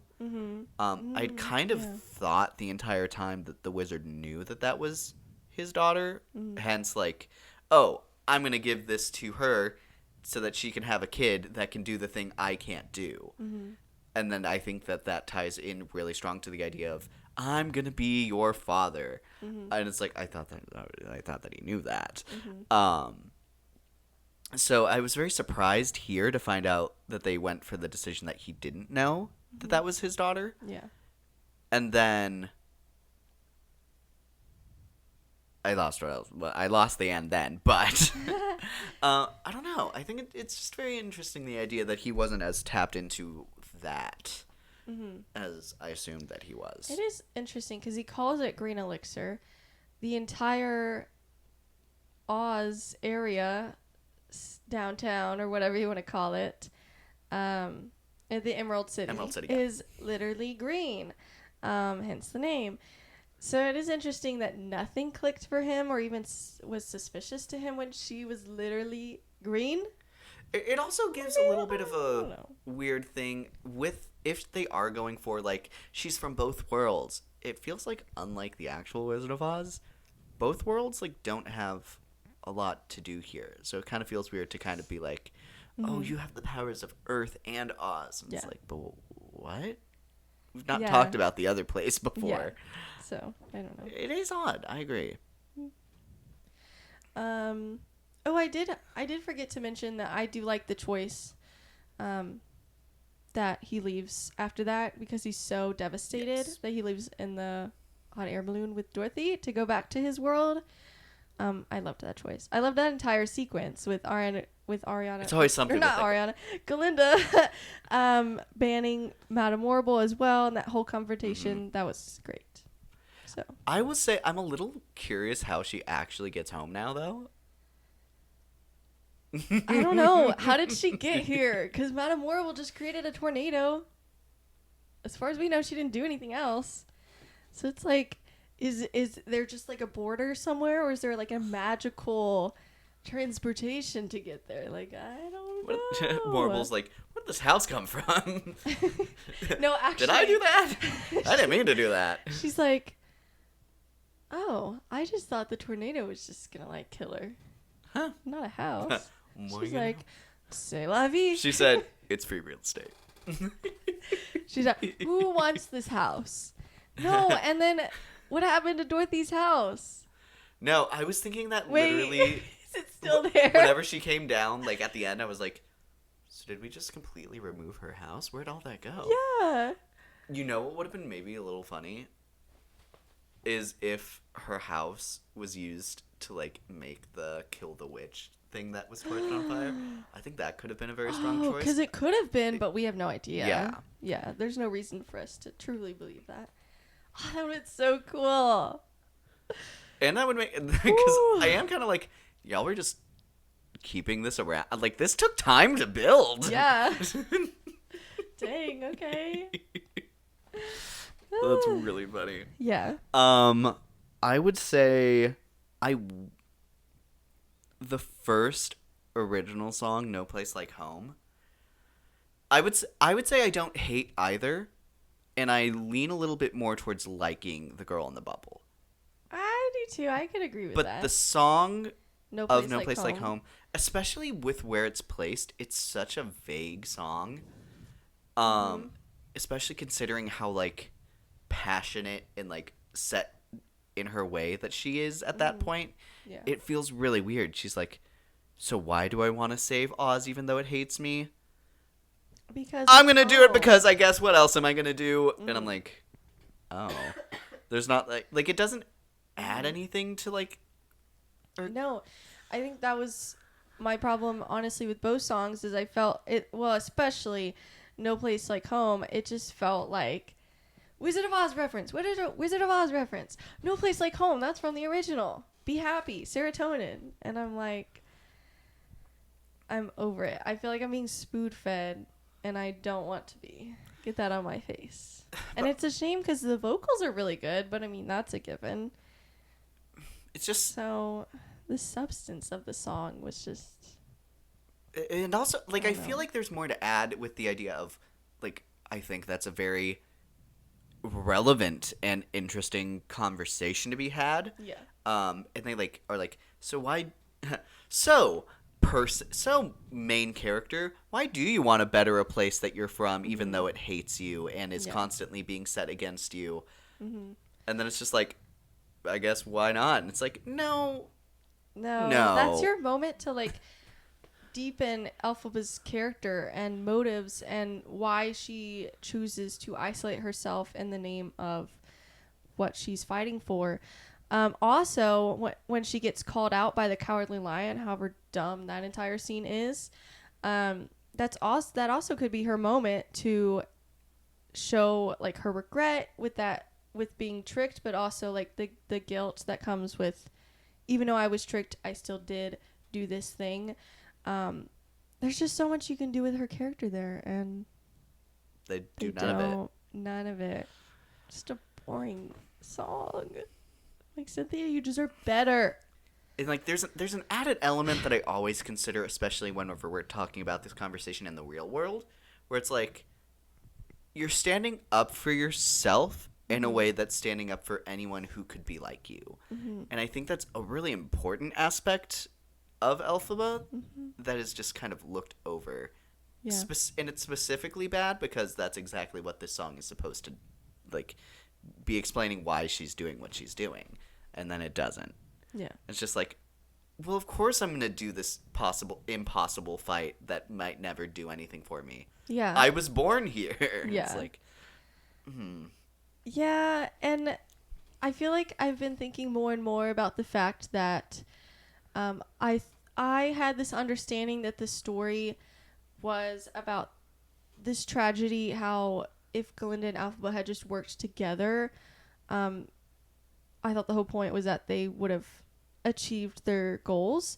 But it really just came off way more to me that Elphaba never stood a chance and Glinda had the power to fix everything in 2 seconds. And I just kind of hate that message. Because then it's like, that's such a disservice to Elphaba as well. And then what's the point? I don't know. I think It's just crazy to me. I would say maybe there's a little bit more depth to it, with the idea that, because I think the Defying Gravity song, specifically in the part where it's her and Elphaba in the first movie, Yeah. I think it's really empowering, but I think it's specifically really sad for Glinda in the idea that she can't find her own strength or power or agency outside of this system that she knows is really flawed. Yeah. And I think that it's really sad for her, and she feels that sadness. But then it's empowering in that Elphaba can see this, and even though that is something that she always wanted, she knows what's right, and she's strong enough to fight for what she knows is right. And I will say, like, the only reason Glinda is able to even do that at the end is because Elphaba inspires her to. She gives her that strength. So, I mean, it's not like there isn't any depth there. It just, I thought I remembered the story being more so like, if only they had worked together. And I don't know if I got that as much as I wanted to here. Sure. I don't know. I don't know. I like the idea that, because obviously Elphaba needs to not be able to do it on her own. Yeah. And I think there's the idea that she has, I mean, that's the whole point. She has the power, Glinda has the influence. Yeah. And so by having the power without influence, she became the enemy. The enemy who was seeking to help everyone. And then by Glinda being without the agency but all of the influence, she just became the figurehead for the hero that was hurting everyone. So it's I don't know. Yeah. It still ultimately works for me. But I can understand wishing it was fleshed out more. Other worst parts, I think the lion is done very sloppily here. What a waste of Coleman Domingo. That's what I was So much thinking. hype for him to have like 5 lines that were all ridiculous. Yeah. Like, and why do you believe that? Why are you angry at Elphaba? I don't buy that. Like, what do you mean she frees you from a cage and you're mad at her? Yeah, I hate you now. Like, I'm like, seriously, I'm like, it's such a you weird suck. use of Coleman Domingo. Yeah. I also wonder what happens to him and Tin Man now that the story's over, because it's like, okay, you have a heart badge and you have I think, an honor badge or something. I forget what they have. It's like a ribbon for his courage. Yes, but it's like, so what happens now, gang? They're just, I mean, the Tin Man, like, it can't be reversed. Like, He's like that now. yeah, the Scarecrow, same thing. So, anyways. It's very odd. Other worst parts, Go I ahead. was a little terrified at the Scarecrow design. I was like, I hate the texture of that. It's like I have a phobia that I've just now discovered. And then people have been pointing out that it looks like Ryan Reynolds, and it does. A little bit. I can see that. Yeah, I kind of hated that. I was like, I don't know if there's a way to do this super well. Especially because it's now modern and you have to be more realistic than I think the original was. But that's terrifying to me. I don't know. That didn't bother me. No, Cole was sitting beside me and I was like, oh. He was right next to me. Poor Cole. He loved that movie. I'm so happy he loved that movie. Oh, you know what I do? I hate that we didn't get to see the melting scene. Yeah. I don't know if I agree with that. Because I actually really liked that it was from Glinda's perspective. It's like, wait, this is kind of eating. I do wish we would have seen. I'm guessing there was just a lot of smoke because how the heck did she get in a trap door and Dorothy didn't notice that? Mm-hmm. Also, why was she trapping Dorothy in some hole thing or whatever to get the shoes off? I'm like, you can't just yank the shoes off. I mean, in the original they say don't take off the shoes because you'll die or something like that. I don't know. Glinda's like, don't take off the shoes. So that gives me the impression that maybe the Wicked Witch can't. So But maybe then that's what happened here, but we don't. But there's no reason to believe that. Yeah. I was like, why can't you just yank the shoes off? Like, why'd you have to kidnap her? Yeah. And then let her just yank.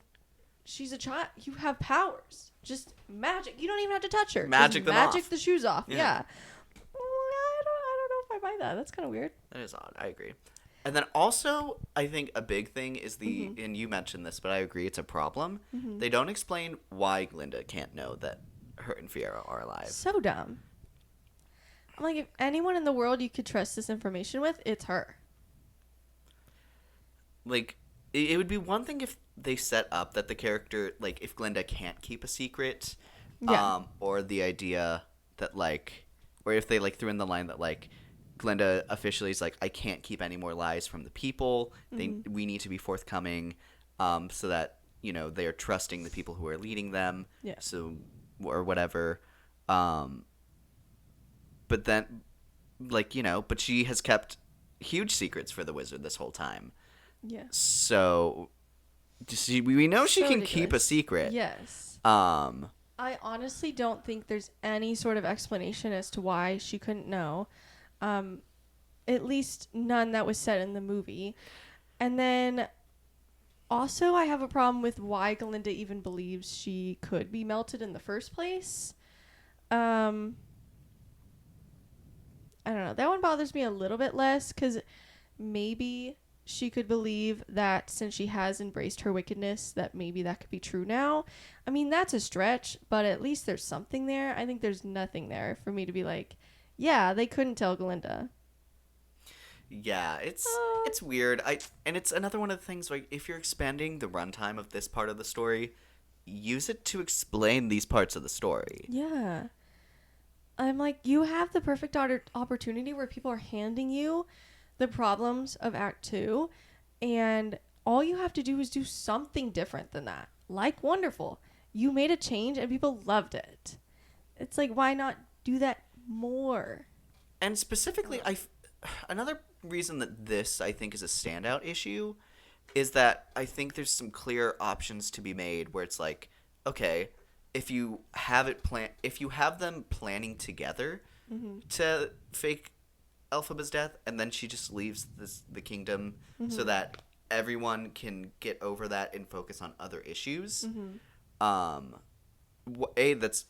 a huge sacrifice that Elphaba's still making. Glinda just knows that and just has the understanding that they can't ever see each other again. Yeah, that's and For tragic Good enough. still works. Yes. Like, For Good doesn't have to work with the idea that Elphaba's killing herself. Yeah. And that's what's so relatable to it. Everyone can Mm-hmm. relate to the idea of, like, seeing someone that they love for the last time and, like, expressing how much that they meant to them. That's why that song is such a big deal. Death isn't the only goodbye. Look at Guardians of the Galaxy 3. You can say goodbye and still have that be impactful just with the idea that you're not going to see them for a long time. Yeah. I also was more disappointed in that just because I had thought when Chisteri was going up to Glinda and gave her the bottle, I thought that was going to be read as she does kind of know. That's her, like, I'm still alive, but, like, I won't see you again. I thought that's what it was. So then when I realized that's not happening, I was even more disappointed because it's like I thought I was given what I wanted and then it was yanked away, and so it made it worse than just not receiving it at all. So, I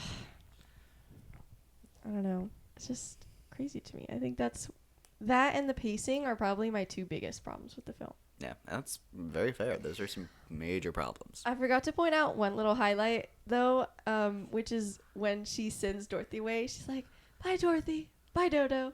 It's so Glinda. No, for sure. Also, something I also do like. We talked a lot about No Place Like Home. The Girl in the Bubble. I like it. I think it's crazy that these two songs were written by the same person who wrote all the other songs. Because, unfortunately, like, they're both very similar in tone, and it's dissimilar to everything else. Yep. Like, it doesn't have the wicked, like, flair and style. Like, they don't even have to be flashy, but they... I don't know. It's very weird. But I loved the directing of The Girl in the Bubble. Like, how it Yes, kept, so like, much going more. through the reflections. Yeah. And, like, completely, like, flipping, like, what we're looking... I loved that so much. And I enjoy the idea of what that song is supposed to be way more than No Place Like Home. Yeah. Because it's like, yeah, she is deciding that, like, you know, she's this very pretentious girl because she's kept safe in this bubble and has never had to, like, do the work to be good.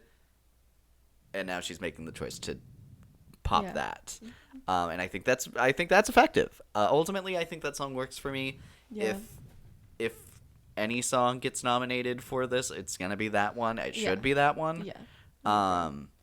Which is hard because obviously I don't think it's a standout in this soundtrack, but out of the two, there's only two songs that can be nominated. So, yeah, I would for sure pick this one. We'll Yeah. see. So, any other worst parts? We definitely got the big parts. Yeah, I agree. I feel good going on. So, our next part is we're going to rank the songs of both movies. Do we have to write them out? I That's also so- don't want to write them out. Okay, That is a cool, lot. cool. That's so many to write out. We have 22 that we're ranking. So here we go. Do you want to still back? I wanna go back and forth, I Okay. You want to go first? My 22, I have Something Bad. Me I'm too. so sorry. The goat never needed a song. Me too. I'm so sorry, Dr. Dillerman. I will say it's better than it was in the original, but still. Yeah. Same with mine. You want to do 21? 21, I have Wicked Witch of the East. You didn't know it was a song. And it's one of the only songs I know of from the play that doesn't make any soundtrack. So, And then here, it felt very, like, girl, you're not doing anything. You're just running away and, like, singing to yourself. And I'm just like... And I think that just ultimately ties into what a mess I think that whole scene is, even though I love what they're doing there. And I want to say that it's working, but it's not. Mine is also the same. Oh, okay. Yeah. Number 20, I have Dear Old Shiz. Same. It's a very pretty sounding song, sure. Yeah, just boring. Boring. But yeah. what you gonna do? At number 19, I have A Sentimental Man. Oh my god.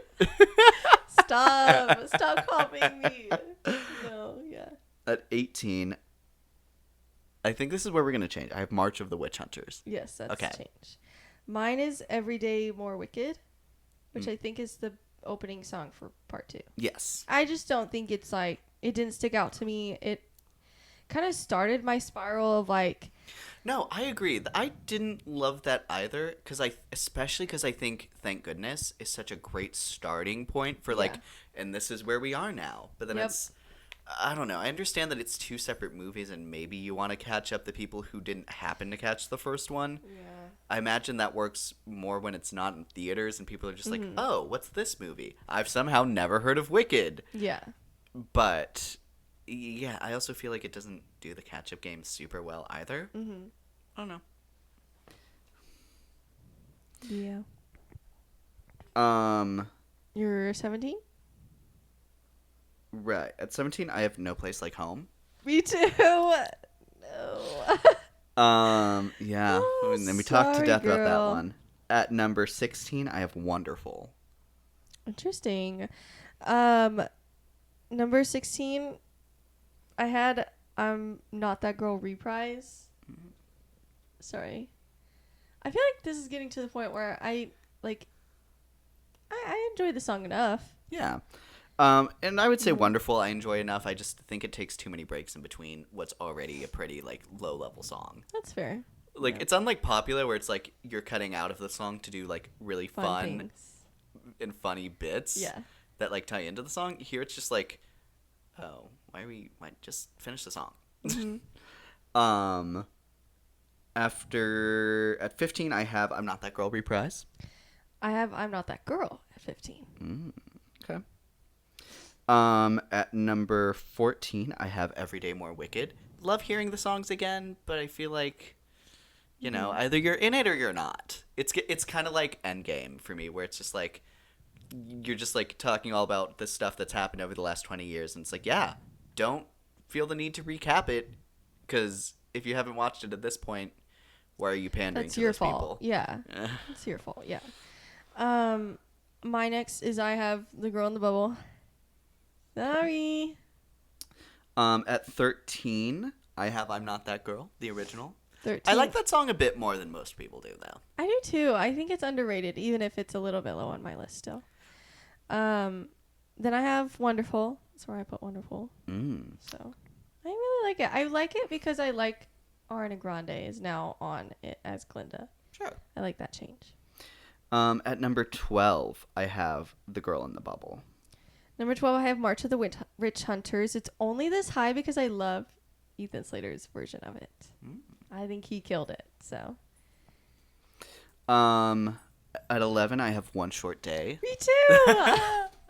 We've synced up again. Yeah. Yeah, I think it's very fun. I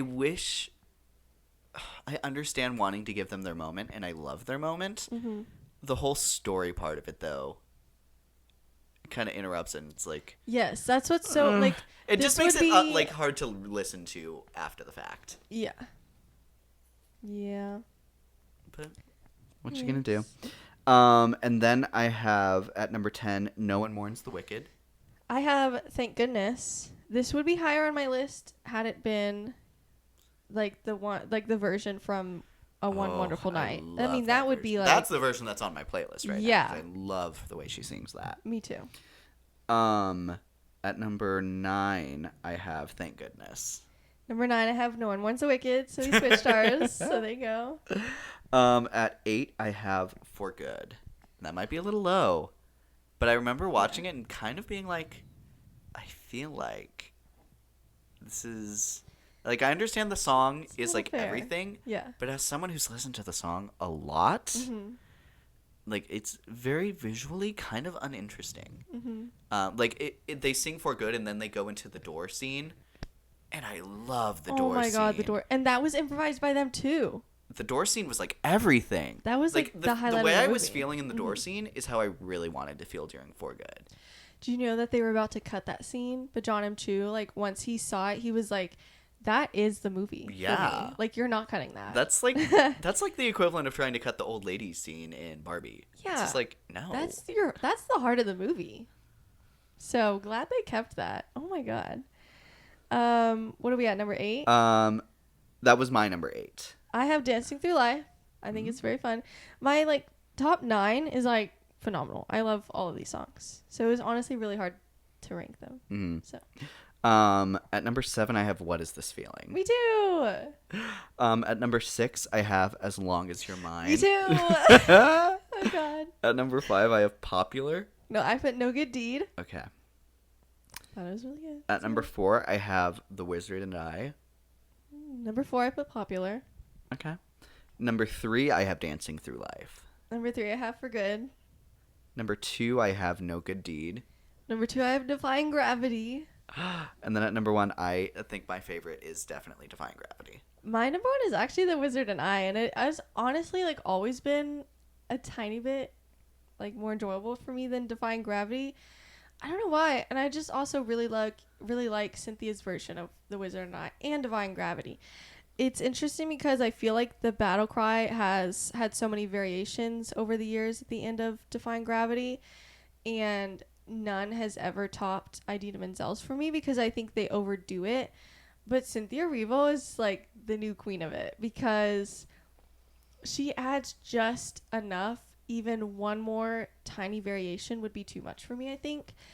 But it's just enough. It's just perfect enough. And yeah, she's like, I think easily my favorite battle cry now for that. So Oh, so fair. anyway, Yeah, I think there's such amazing songs. Like, I think the top 10 on both of our lists are such a solid list. I agree. Yeah. But yeah. Oh no, I lost the outline. Come back to me. Oh no. Okay, so we rank the songs. Do you want to keep leading us through your outline? Sure. We kind of already talked Talked about about a lot of this. Yes. Is there an argument that we kind of barely touched on this, but at one point I was thinking, whether it's 5 or 12 years, what on earth have you gotten done for your cause? What are we fighting for? I mean, I know the goal is to have the animals not be oppressed. Obviously that's the goal, but like, what are we doing to actually make a difference and work towards that other than just disrupting events? Like that's not working. And for you to still be doing that minimum 5 years later, that's not working. That clearly hasn't been working. Like it seems like nothing whatsoever has gone done, and that's frustrating. Well, if I may, Sure. I think that's a sentiment that is shared in the real world. Yeah. And then comes in the idea that everything that actually causes changes happens on the Glinda side behind closed doors. Yeah. It's just not nearly as honest or noble as, the people trying to do it the quote-unquote right way. And actually, you saying that out loud makes me appreciate that a little more. Yeah, and I definitely think there's a good conversation there. And I do want to be clear that I'm not like hating on it. Like I don't think like it is a bad thing, obviously. I totally agree that obviously that's the noble way to do it. And it made me think earlier where I think a lot of people argue that it shouldn't matter if celebrities get involved in politics and comment on things, but I think this movie makes me think like it so does, and might even matter like more than anything else, honestly. Just because of that influence and having, and I think both sides matter, obviously. I think that's the point of this movie, is that both of them allowed each other to ultimately get what they wanted. But yeah, I think there's something to be said there that I definitely think it matters if big figures fight for a good cause. And at least if nothing else, they say that. Because it's like, who cares if they endorse a certain like presidential candidate or whatever? And I think it does matter. So I think that's more evident here. So, yeah. Sure, for Anyways, sure. There's a good argument or good conversation there. Okay. Next up. We already kind of talked about the Cowardly Lion, but I just want to emphasize how ridiculous his argument was. I just can't. And then It's another one of those things where it's like, it's one thing to like have your character say this. It's another to have everyone else who hears it react as though it's valid.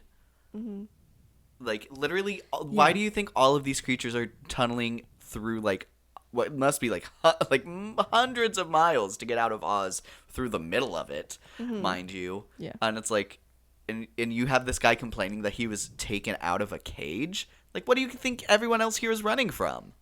Yeah. It's like you have no argument here, and it's honestly ridiculous that it's written this way. Like, I can't take it seriously at all. Yeah, it's whack. Anyways. Ugh. I also think it's interesting that they remember each other. I'm like, you were so young. Like, how do either of you even reckon? I mean, maybe the young cub, if you just have a really good memory and you remember someone that's green, it's like, how do you remember this guy? Like, how do you know it's like the lion you helped? I don't know. I kind of thought that was funny. Just a little tiny nitpicky thing, but anyways. No, and also, man, I was so excited for Coleman Domingo to eat that role. Right. And then it was that. I honestly kind of forgot at first that it was his voice. It was a few lines in where I reminded myself, oh yeah, this is Coleman Domingo. Interesting. Also, I think, because I remember thinking through on the drive home from the movie, like, even though I liked it, it wasn't nearly as, like, grand as the first one. And I remember us talking through why that was the case, and I think ultimately it's a lot of the issues from, you know, that part of the play, the musical. Act 2. Act 2. In the idea that, like, all of these big things are happening, but, like, there's no, like, in-between scenes or, like, explanation as to why we're jumping to these points. Yeah. Because the idea, I think, especially in the play, is the idea that, you know, these characters are scattered all over the place. So they don't have the filler scenes with each other. So those scenes would essentially just be like, oh, I'm in my castle planning things. And I'm like, you know who I haven't talked to in a second? My sister. I'm going to go over there now. And it's just like, how do you do, like, I can understand in a movie having the ability to do that and have that done well. In a play that's like, okay, so we're going to drag all of this stuff onto the set to be here for 5 minutes to be like, what should I do now? Here's my interaction with this character and this character and this So character. I understand the difficulty in getting that to work in a play or, like, on a stage, rather. But I think moving that to a movie where especially you can when you jump, have so much more time to you have more connect time, them. and it's much easier to jump places and have shorter scenes. Yep. I think there's no reason you should still have that problem here. I agree. I understand. No, it's just you needed to add stuff to it, but Yeah, maybe it would have helped if we saw her actually plan out things like what was she ultimately building towards by visiting all these people and having all these interactions. Like, where are we going with this? Why is this happening? Why is it happening now? Yeah, and that's something I think you can more easily do in a movie. And that's what I think of a lot of the times when we have sequels to, like, big movies that do really well. Like, I think of Shrek and Shrek 2. Because it's like, okay, cool. You had this great story where you introduce these characters, this world, this whatever, and that's over. What then starts the plot of your second movie? And is that something you're completely bringing out of the woodworks where it's like, oh, and now there's this thing that we've never talked about? Or is it going to be something like Shrek where it's like, cool, this ogre married the princess. What's next? You meet the parents. Yeah. And that's like, Makes sense. it's so simple, but that's like, yes, that's works the so well. sequel. And then here, it's like, cool. So you have this time jump, this amazing story. They both picked a path. They both are walking on it for over a decade. What's next? Yeah. And it's like, I don't see that see the here. pitch. Yeah. Obviously, it's from the play, but, like... But the play has a lot of complaints for Act 2. It's you know, I see people talking about, well, he probably didn't change that much because he, wanted to have a faithful adaptation. I think when the adaptation, or at least part of that, is wildly hated on, or not wildly, popularly hated on, I don't think you can have an argument of like, well, I wanted to be faithful to a bad thing. I think, and honestly, I think I would have Why? explored having, because it starts with "Thank Goodness," which is our main scene. I would have started with that. Yeah. I don't mind the Elphaba scene with like disrupting the building of the yellow brick road. I think that worked. But then I would have gone straight into "Thank Goodness," and then I would have just had like the calling of the wedding be a little bigger. It's like we're gonna get married on this date, and then see Elphaba see that and have that be where it's like, Yes, that's where that's a it big connects thing. to her. This is the big thing that's pulling me to Glinda. This is the big thing that's making me think of what has to happen now. I wish that was maybe bigger, because even in the thing, it's like overlooking. It's like, we're getting married. Oh yeah, didn't I tell you? I kind of like that it was a surprise because I think it connects to the first movie when she's Sure. like, "Did you know we're getting married?" She's like, "You are?" She's like, "Well, he doesn't know it yet." But I wish agree it with was you. maybe like this is a big Grander wedding and you're events, all yeah. invited. It's gonna be this big thing. Like, I wish it was set up more there Yeah. to be like the big call of what's going to push this movie through. And it just doesn't have that. So then everything that does happen at the beginning of the movie feels very like I can't help but ask the question, why now? Yeah. Because then that could explain, why she's visiting all these people, because now she's more in town for the wedding. Like, might as well visit your sister at this point. And then that spirals. And then she tries to fix this over here with Galinda. And then that spirals because the reveal that the wizard has all the animals in the cages. Like, I don't know. Yeah. It's like, what brings her back now? And I think that would have been a really good explanation. Yeah. So. So her. Oh, we haven't talked about Bach a whole lot, and the fact that he literally witnesses Nessa being the reason that his heart is shrinking, that he's dying, and then he hears that she's begging Elphaba to save him, and then the next thing he knows is he wakes up as a Tin Man. It's okay to be upset about that, but direct your anger at the person you absolutely know is actually at fault. Like, I love the acting between that scene where he almost acts as Nessa, and then it's like so desperate, like, it wasn't me. But it's like, why? I don't believe that you would believe her. Oh, I think there's also an added element, and I think this is an unfortunate part, because that's another thing that I was going to mention. Yeah. I feel like another great way to expand this is to maybe show a little bit more of Dorothy and Friends. Yeah, you mentioned that. Maybe having it on par with, like, Galinda's role in the original Wizard of Oz. Yeah, like, I understand not wanting her to be the big deal, Yeah. but her being here is a big deal. Yeah.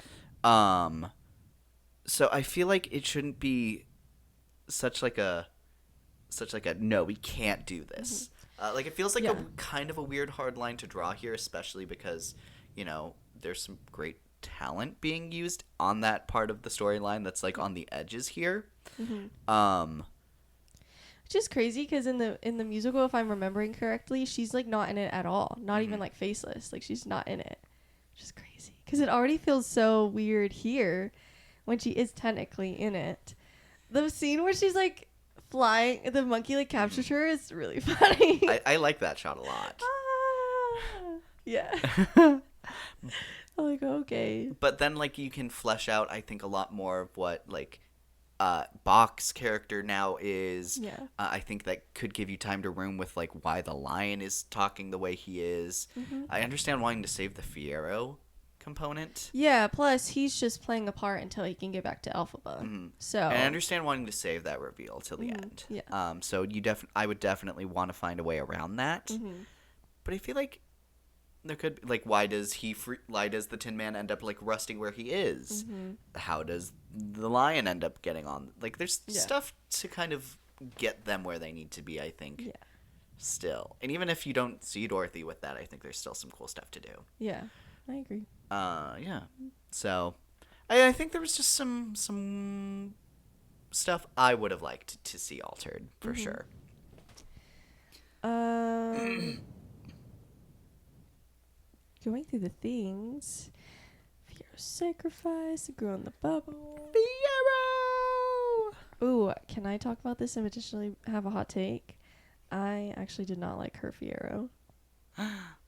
Damn. So I really, really liked it until she did the like Defying Gravity riff at the very end, and I was like, ooh, that's too much for me. It's like that's what I have a problem with a lot of other people's versions. Are you talking about in the middle of her song? Yes. Because I remember. First of all, it being in the middle and not the beginning is already ridiculous. And then apparently I haven't listened to the version on the soundtrack, but apparently her Fiero's not in it at all. Like not even in the middle. Well, it's because From what I the original one, which I think is like the popular one, that Glinda has that here, Yeah. which I thought was interesting. But I think in this directing of it, I liked because it's the idea that Elphaba gets back and like immediately is getting to work, which I think works really well in the scene. Yeah. Just only specifically about the Fiero cry. I was looking forward to it so much. And then I heavily disagree with you on that. I adored it, guys. I know. especially with seeing him up on the thing. Oh, that was great. Yeah, and I liked the rest of No Good Deed. So, anyways. Where we at? Oh, no, I don't necessarily agree with this. I've just seen conversation about For Good, where people are kind of saying like, I love the song, but the placement of this, it was, I guess, jarring to some people. And they also say it's like a non-apology song where they're like, I'm sorry for the things you blame me for. Coming off as like a, I'm sorry you feel that way kind of apology, which I think is funny. It doesn't dampen the song for me, but I can see like what they mean by that. But what are your thoughts on that? Just like challenging the idea of like the placement of the song. Is it earned by the time we get there? Are they really actually changed? Just throwing ideas out there. I mean, I think at that point, the idea of that song is like just how much they impact each other. And regardless of like if they're sorry or not, that's not the point of the song. Yeah. The I point agree. is that like they mean so much to each other. And they say the line right after the apologies that like that none of that matters anymore. Yeah. Because we're about to not see each other again, and that is like the biggest problem here. Yeah, I totally agree. I also think I do think that they definitely have changed. For sure, Glinda just being there is already such a big change. Yes, and I think for Elphaba, I can see why it would be hard to see how she's changed because at that point she had just embraced her wicked side or whatever.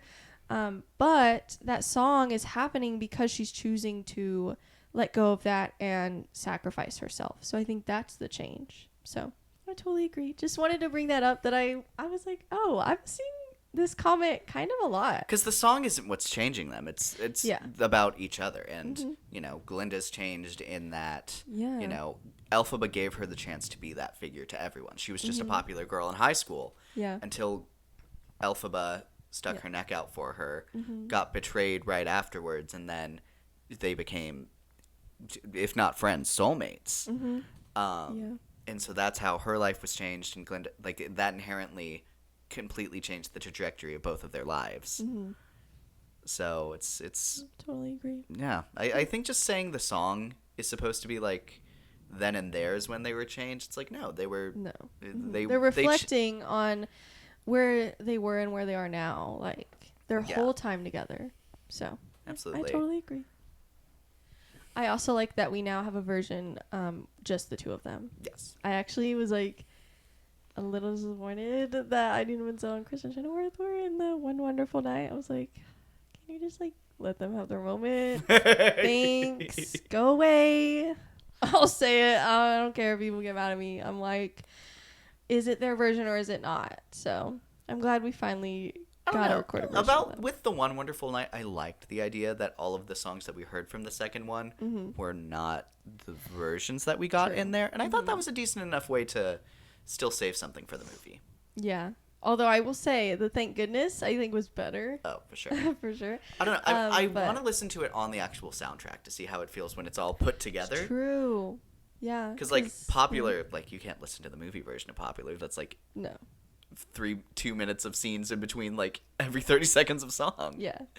So I agree with that. But Popular on the soundtrack is a bop. Mm-hmm. So I'd be interested to see how it plays there. Okay. Really, the last few things we already kind of talked about: the takeover, knowing, all the things. Glinda not knowing Elphaba and Fiora was alive. Why would she believe she melts? We already kind of touched on. Talked those, I on a feel lot like. of that. The only thing I wanted to talk about was there was a deleted scene where they talk about Elphaba and Glinda.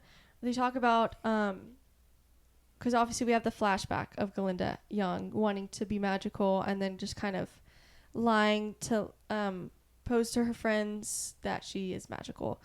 But then there's a deleted scene where Elphaba is talking about she doesn't have magic because she's never needed it, and Elphaba has magic because she's needed it. And I think that's an interesting conversation.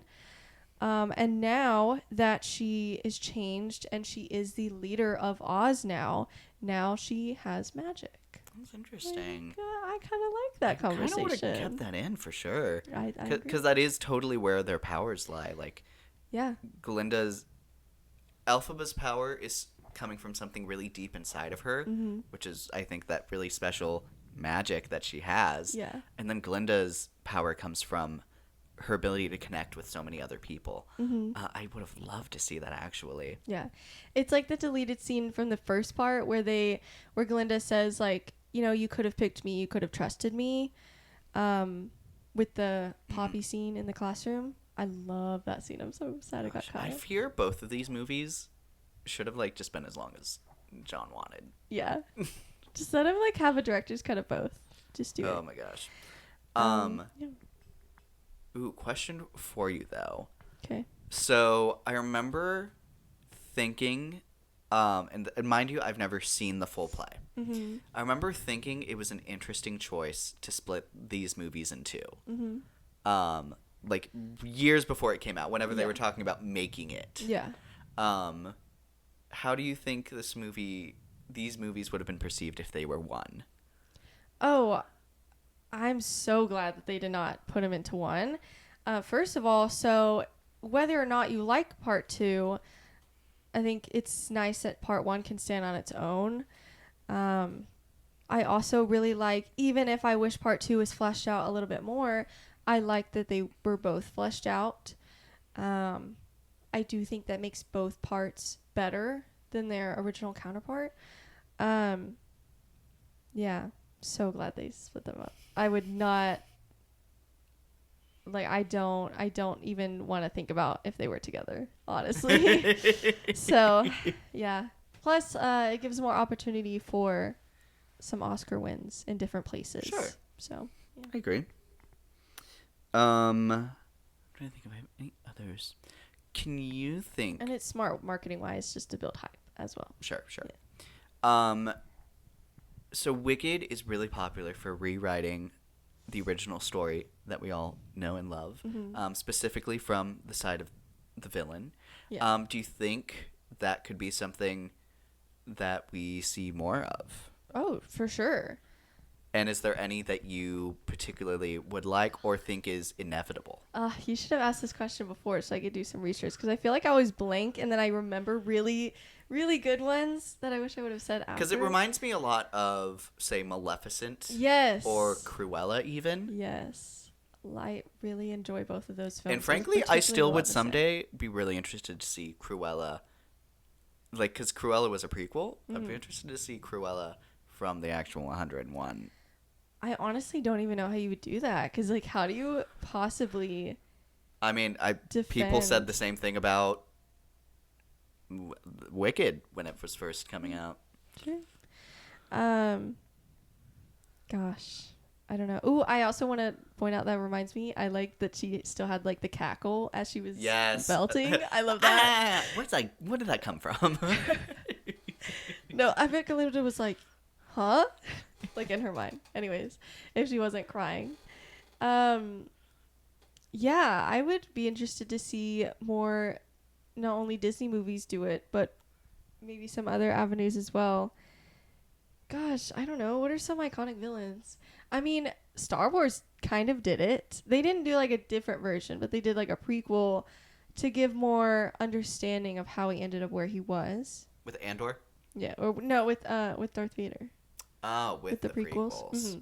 So not quite like. See, they were actually not evil this whole time. Definitely, still like yes, he ended up evil.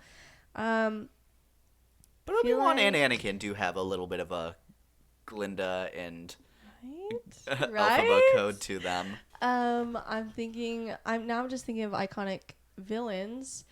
Ooh, do you think Voldemort will ever? Yeah, I was thinking Harry Potter. I don't think so, but maybe. I honestly, the problem is I just hate J.K. Rowling, so I don't want her to make any more money. But if she was out of the equation, I would actually be interested to see like a prequel series or something about young Voldemort, or Tom Riddle, I guess, how he got to where he did. Because we got some flashbacks, but I would honestly watch an entire series if it didn't mean supporting J.K. Rowling. Sure. So yeah. We kind of got that with like Jon Snow in the Ballad of Songbirds and Snakes. President Snow. Jon Snow is from Game of Thrones. Sorry. I was like, wait a second. No, yeah. President Snow, we got to see. Obviously, he still became evil. But we got to see, how he got there. Prequel to Jaws. Oh God. Where it's the origins of Bruce. He's like, it's not my fault that you were just like right where I was. You were in my space. You were in my way. I'm thinking more Disney. I'm thinking like Ursula. I think that would be fun. Because we've gotten a prequel where some other purple person, octopus person, I don't know. And then the sequel with Melody, I think, is with Ursula's sister, I want to say. I think so. I can't remember if it's the sequel or the prequel that has Ursula's sister. I think it's the sequel, though. I want to say the sequel. Green Lady. She's scary. Yeah, I would be interested to see that. Gosh. Mother Gothel, I think, would be a really fun one. Let me think. The Shadow Man from Princess and the Frog. Just more Princess and the Frog content, please. Please. Okay, let me think. Evil Queen. I feel like we got a lot of that with Once Upon a Time.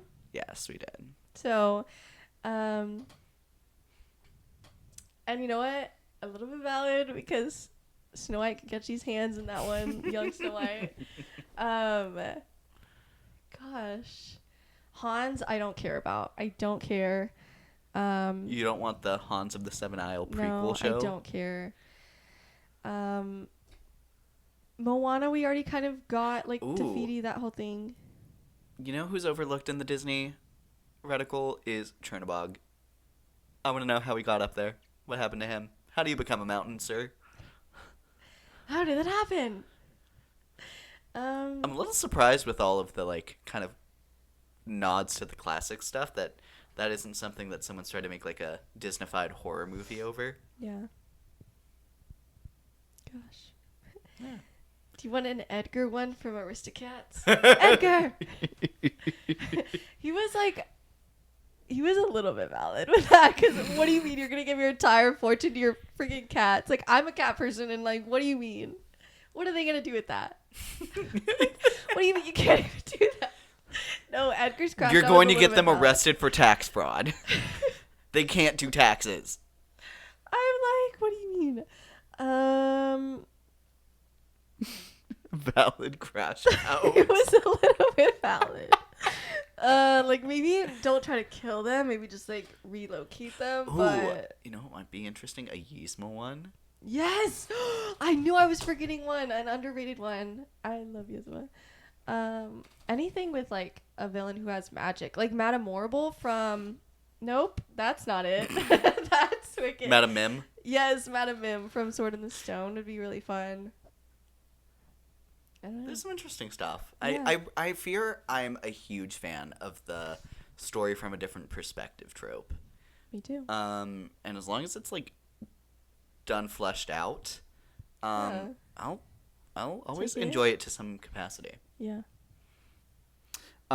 Next up, I wanted to talk reception of this one. So Overall, been really positive. it has been receiving pretty great praise.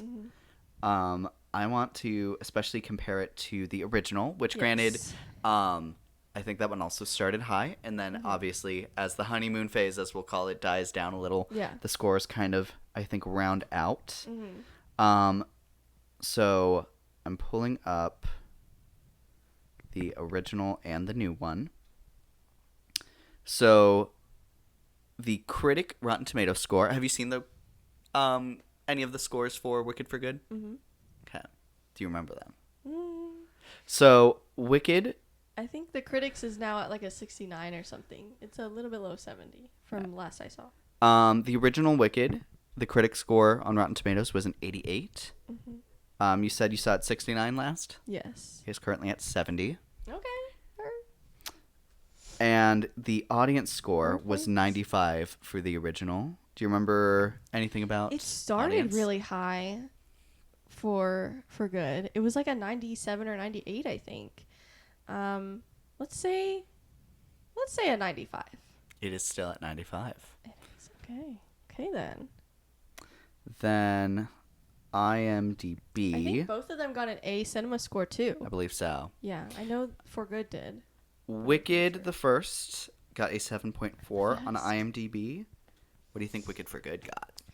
Oh, I don't know. I feel like right now it might even be a little bit higher until it rounds out. So I'm going to say like 7.6. It is currently at a 7.2. Oh, okay. So it's a little lower. That's okay. Which I think makes a lot of sense. Yeah. And then on Letterboxd right now, they're both at a 3.8 out of 5. Mm-hmm. I think it's interesting. Box office, so far it is projected to make a very great opening. I think it must have updated. Ooh, do you have the numbers? Yes. So domestic, it opened at 150 million, which I think, since it's still Sunday, technically we still haven't gotten the complete numbers from today. But this is going to be pretty accurate. International is 76 million, so we have 226 million worldwide. 200. That is a little bit higher than it was originally predicted. So, because I think I was seeing some people say 200 worldwide, but then some people were saying 220 to 250. So it is on that a little bit higher range. So if it does have 226, that gives it the second highest domestic opening. Oh, This year. 150. 150. Right. 150 yeah. is would make it the second highest domestic Mm-hmm. opening this year. And it would already put it at the 18th highest grossing of the year. That's awesome. It would already immediately beat out Disney's Snow White. And it would take that That's spot. crazy. 17th, actually. I lied. And then from there, that would get up pretty dang high pretty fast. I will say, I'm still not convinced that this is going to make $1 billion. I think, like you said, it's going to have a honeymoon phase. I saw someone put a poll on Twitter, where do you think it's going to end? And I actually said, out of the options that were there, this similar to the first one, I think 700 to 800 million. I think it's still... Mhm. I mean, obviously, especially because it's on my draft, I wouldn't be mad if it got higher. But I do think, just because I am seeing some nuanced conversation about it, I think it's going to have honeymoon phase. So we'll see. Because also Zootopia is coming out next week. I mean, they had some competition, of course, last year as well. So I still think it's going to do really well. 700 to 800 is still really well. I just know people were talking about it must be higher because the hype is higher. I don't know. I think we'll see. Because I think this is a lower received movie in certain aspects. I would say I think it's We'll also going to really depend on how greatly received Zootopia 2 is. Yeah. 'Cause- I've heard a couple early things and they said it was really good. But only 2 things. So we'll see when a wider audience starts Because reviewing it. I think if Moana was a bit of a better movie, I think it could have taken a lot of Moana 2. But I think that could have still made a lot of It money. made a lot of money, but Didn't make a lot of noise. it made a lot of it lasted through longevity, which I think really helped it. Yeah. I don't think it necessarily. I don't know. I think Moana 2 could have done a lot more damage if it was a little better received. Yeah.